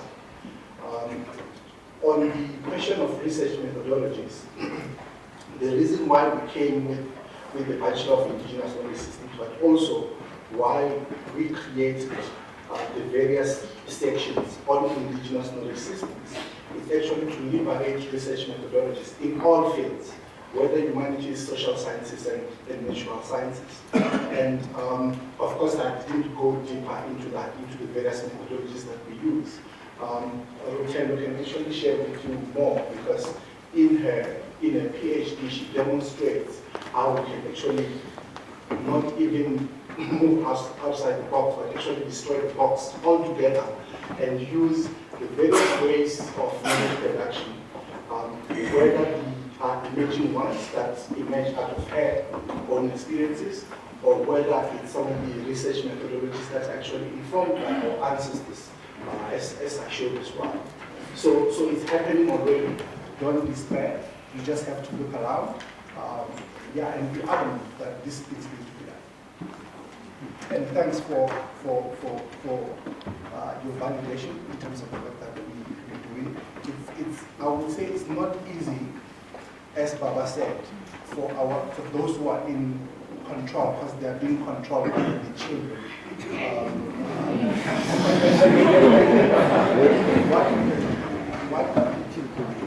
What we can do is to educate ourselves first and foremost, then start applying whatever little knowledge that you gather from all these experiences, start applying that in yourself. For example, I don't observe what is called birthdays, because it doesn't appear on the day that I was born per se. But I managed to use this calendar and go back and say, okay, if I use the Kemetic calendar, when does my birthday appear? Then I know this is the day according to the cycle. It will always fall on a Sunday, so it's very much appropriate. I've seen it happening in China. I spent 24 months in China. People in China will have 2 birthdays, the birthday of the children. But because they use their own calendar, which is similar to the African calendar, they will tell you that my calendar is on the month of the horse on the 15th day.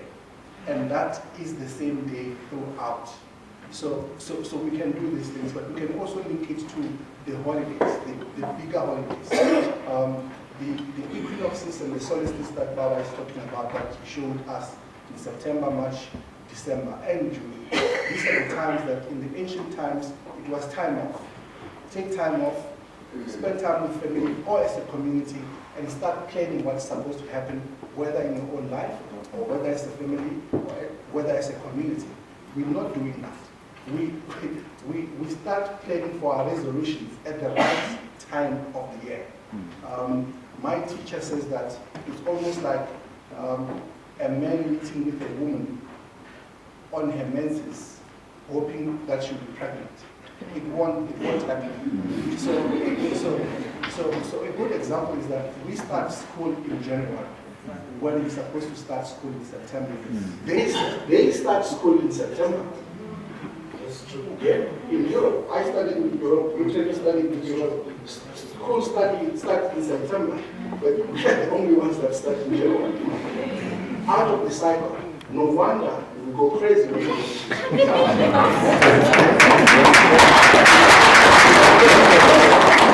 Let me give an opportunity to Ms. please. I don't have much to add, but I think to the question or to the frustration that you're expressing, I think there has been a great push to transform the content, or especially the coloniality and all of that, in terms of the curriculum. But what I have certainly found, as Dr. Chabalala mentioned in my work, was a disjuncture between the methods and the content as well. And as was presented by the president of the Convocation, the African calendar is aligned with the forces of nature. And the way we learn is also aligned with the forces of nature. And in so many ways, the structure of the Western system that we find ourselves in is completely at dissonance with who we are, and therefore that's why we find it so difficult to push through, the system. So I really agree with what Dr. Chabalala said in terms of the need to transform the methods or the methodologies within the academic space. And just one thing is that we spend so much time on analysis, and yet analysis is only one way of looking at a problem. We never look at synthesis. We do not look at congregation. We do not look at segregation. So we do not get a circumspect view on things, and therefore our methods and the knowledge that we're producing is limited. So I really would agree with the frustration there. I'm just allowing 2 questions and we close the session. I haven't taken one from this audience. You sir. Ngosi kakhulu, we give thanks for your presentation. Yeah. Oh yes. I give thanks for your presentations in Zenzileo today.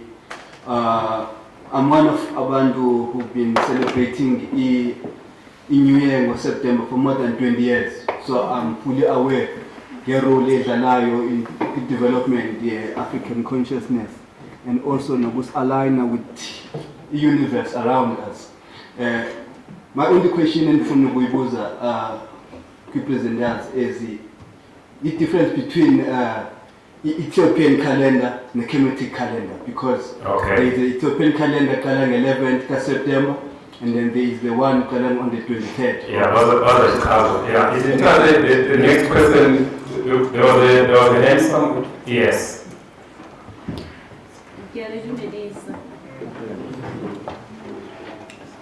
Nna ke mme ya nang le ngwana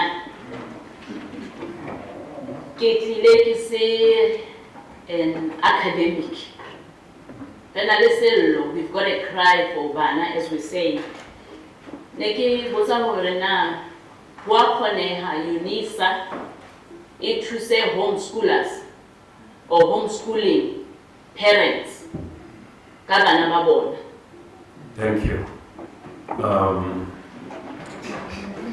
I want to plead with my presenters again, if you can just be to the point.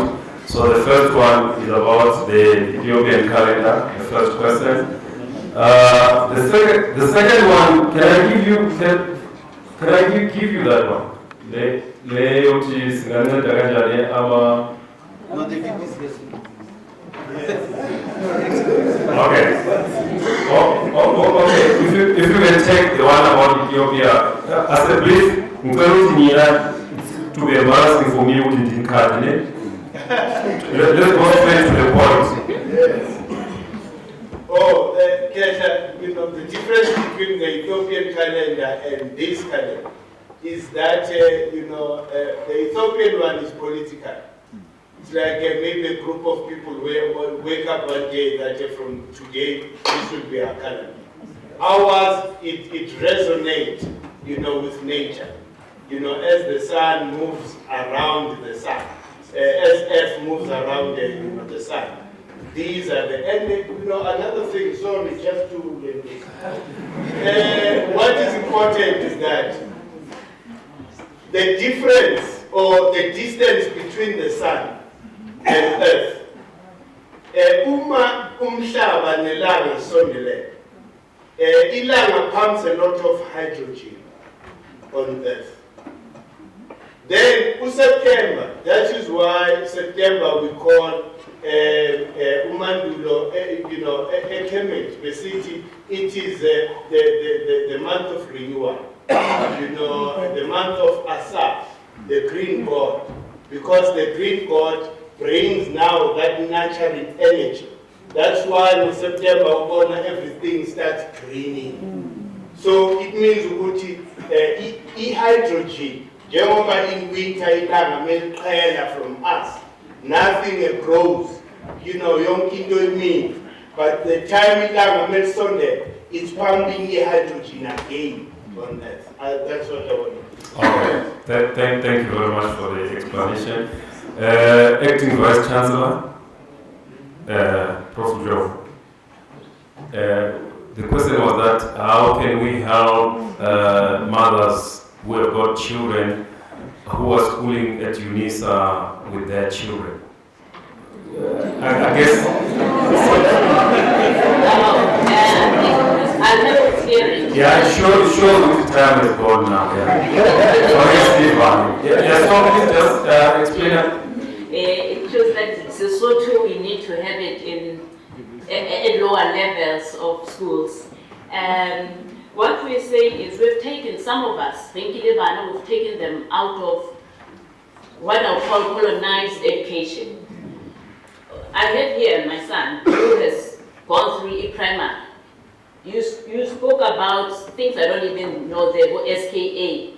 He was just explaining to me. So I'm saying, he's learned enough from that angle. Who is teaching him issues that September, that Gilways in Sesotho? Yes. They're not having that. We started an organization that was trying to help Abantwana from our ECD upwards to get to knowing this about identity. But there is just such resistance. One has gone from pillar to post. So I was wondering, is it possible for UNISA could get people like us to support? I've got no idea how to say, there we are learning at this level, you are there as parents, you want to groom these children. So we are here to assist. Okay. Good evening, everyone. Look, I think you mentioned that in most cases we have reasons why we take our schools out of the Western type in order to provide them with homeschooling. and there are reasons for that. But there isn't a place where we train teachers or parents or families to actually do that. And I think the starting point is how to find ways in which to empower families and or parents to be able to homeschool. If you ask me now, you say, is these are geared to us? I don't think we are.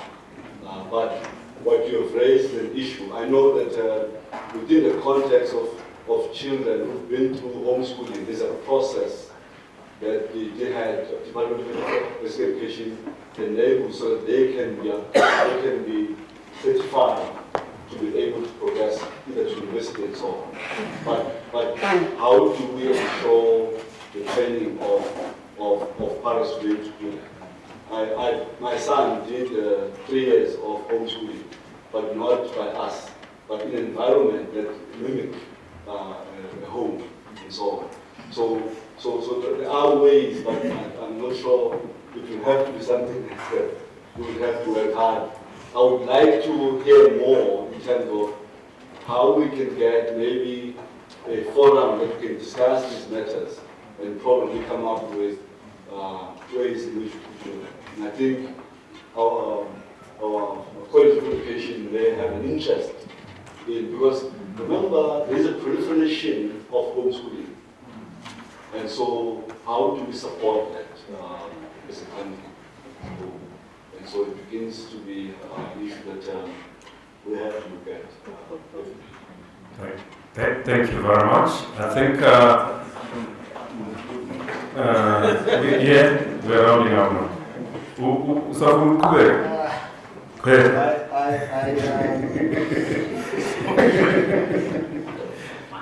Sorry, I know that in most cases we tend not to understand ourselves.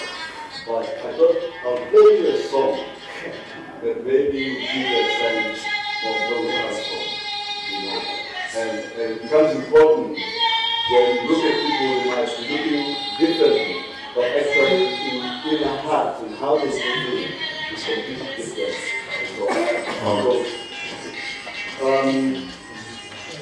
This is intent. I don't know how many of you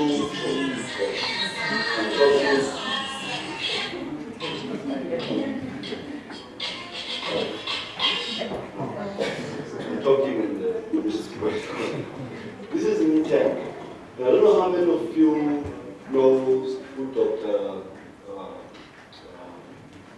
Zimani. Sorry, Mukhize.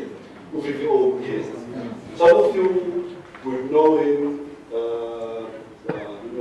maybe I won't quote enough, but Kansas, Tunu, and BBO, they used to work for Radio Zulu then, and used to have a program, flamboyant kind of a program. But through time, he transitioned, and he runs a program on Radio Zulu that becomes very important for people who probably speak Zulu to listen to that program. Because he explains some of these things, some of these issues, that we are who we are, and sometimes we learn these things later in life. And the question is, how do we find ways in which we ourselves are able to understand ourselves? That's how I put it, because we know, but we don't understand. And in most cases, we tend to run away from these things. It's just the need that we need to find ways in which we are able to understand. So, Actually, acting vice chancellor, you can actually play the music whilst you hand our token of appreciation to the guest speaker. So you can play the music. You can play it, and then you go here and do the end and you do it, you go in front here with Dr. Chabalala and do the handover of the token of appreciation. Yes. Yeah, that's right. Yeah, that's right. Dr. Chabalala.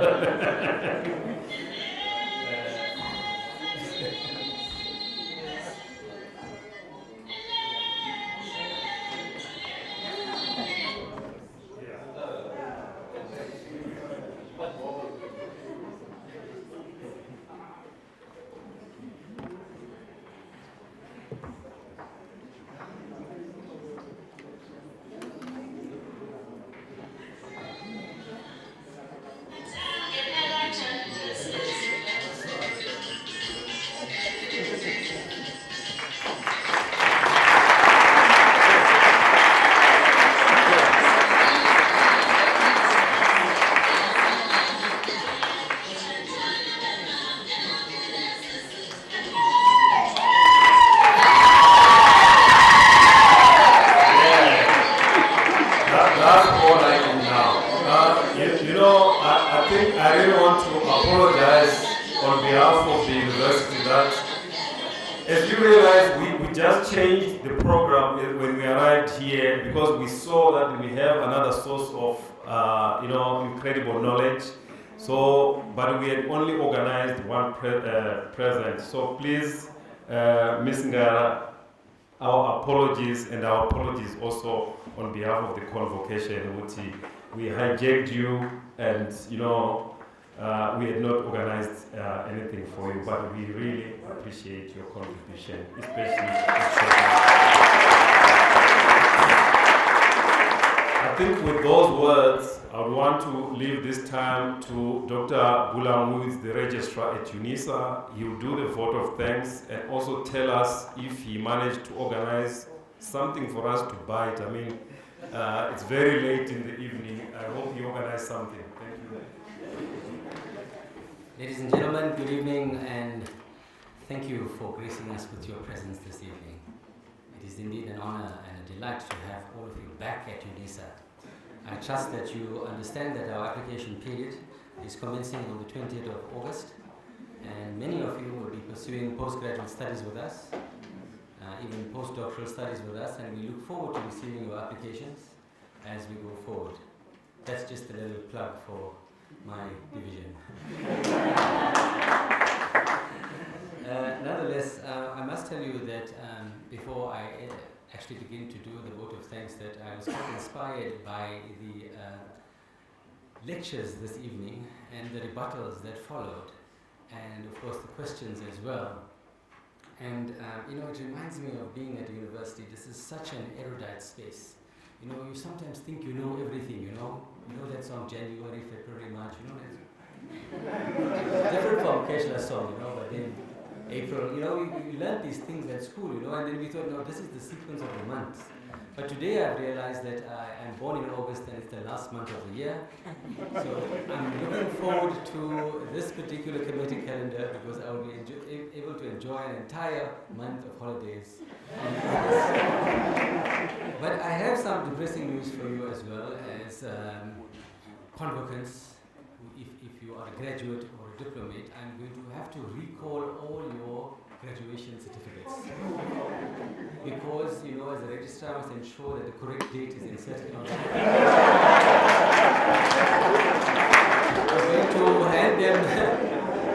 We are going to hand them back to our two esteemed speakers today and the Zinzi Mandela Foundation as well to interrogate them to find out the correct dates that should be on those certificates. So you will be receiving some correspondence from us in the near future.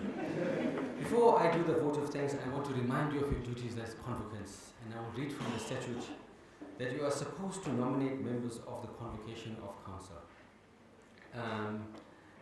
To Council, you are supposed to advise Council on management of matters of present interest. You are supposed to assist the University and the UNISA Foundation in fundraising. You are supposed to nominate persons for the conferment of honorary degrees. And you are supposed to perform or advise on such other functions as determined by the management of Council. Now I want you to reflect on these duties as convocants and decide whether or not you are fulfilling those obligations, because UNISA needs you. We need to make UNISA the greatest university. I just want to share with you some details of the university that you studied at. You know that at present moment we are sitting on 332,000 registrations. We plan to move to our target of 358,000 by the 10th of August. Do you know that we conduct examinations in 270 sites nationally, and 32 of those sites are in correctional services facilities? Do you know that we have 130 international sites where we conduct our examinations? And do you know that we just had 2,600 examination papers written, different modules, and then we printed between 1 million and 1.2 million copies of those papers. That's nothing. We receive between 6 and 7 million assignments every year. And lastly, for you as convocants, we will conduct 90 graduation ceremonies this year, for more than 50,000 graduates. This is the institution we belong to.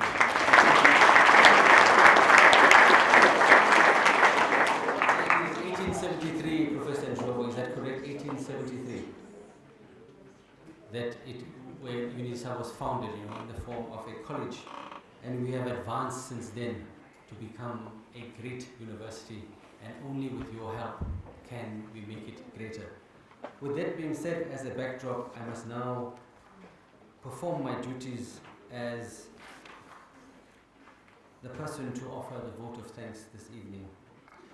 I've reflected on how to say thank you, and in the true spirit of being South African, I'm going to attempt to do so in 11 different ways. So, is it correct to say, Ngiyathokoza, Nkosi, Ngiyabonga, Kela Bonga, Kela Boshla, Kela Boha, Kela Boha, Ngiyabonga, Indiani, Hula, this is the his stronger version. Cancer. Hey, and of course, lastly, thank you.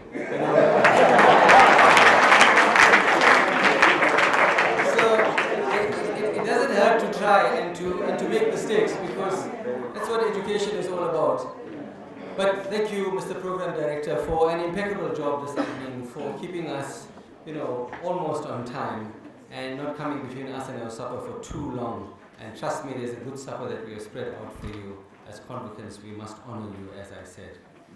And then I wish to extend, as I said earlier on, my sincere gratitude to all members of the Executive Committee of Convocation who preside over matters related to convocants. During the course of the year, we have 4 meetings, and who have been responsible for ensuring that this event actually took place today. And I am extremely grateful to the Executive Committee. We have 2 members with us today, and I am grateful for your shepherding and your steering of the matters of convocation. Of course, to our convocants, you have made this day possible. I want to suggest that from next year, we stream this event to at least 8 other provinces. We can't be having convocation only in Pretoria. We can't do this again. We must stream this, with some provinces as a start, and we must go to Polokwane, for example. Yeah. We must have, because we have graduates in that area, we must try and have events where they can benefit from these convocation lectures. So, Mr. Faraday, please, if you could ensure that we do that for next year. To the Zinzi Mandela Foundation, thank you for your support, this unique collaboration with UNISA, with the UNISA Convocation. We are hoping to continue with you. We would hope to ensure that we decolonize the curriculum to the extent that we infuse into the curriculum the elements that you have shared with us tonight. And we shall take this message to our Vice Principal for Teaching and Learning through the Vice Chancellor, who's here Acting Vice Chancellor, who's here tonight. And then to the President of Convocation, Mr. Sabelo Mhlungu, whose term ends in September, and I must thank you for your sterling work that you are doing to keeping us, holding us to our tasks, to ensuring that we have an implementation plan, to ensure that we deliver on the implementation plan. I get phone calls, I get emails, so does Mr. Faraday, and so we have to be held to account. So thank you for that. And also to the Zinzi Mandela Foundation, I must get this right, Mr. Mkushlu Nsingiza. Nkulu. I apologize for that mispronunciation. And then the address by our esteemed Dr. Chabalala, the keynote speaker for us tonight.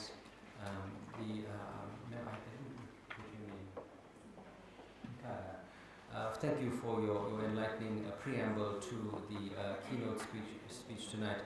And thank you to our Acting Vice Chancellor, Professor Ndlovu, for being here tonight. And mostly, I wish to thank and acknowledge the exemplary planning and logistics crew, including the alumni office. And I would like to single out Ms. Sianda Boniwe and Amanda Shlani for their excellent work. With that dear convocants, I must invite you to dinner. Please join us in the foyer. Thank you.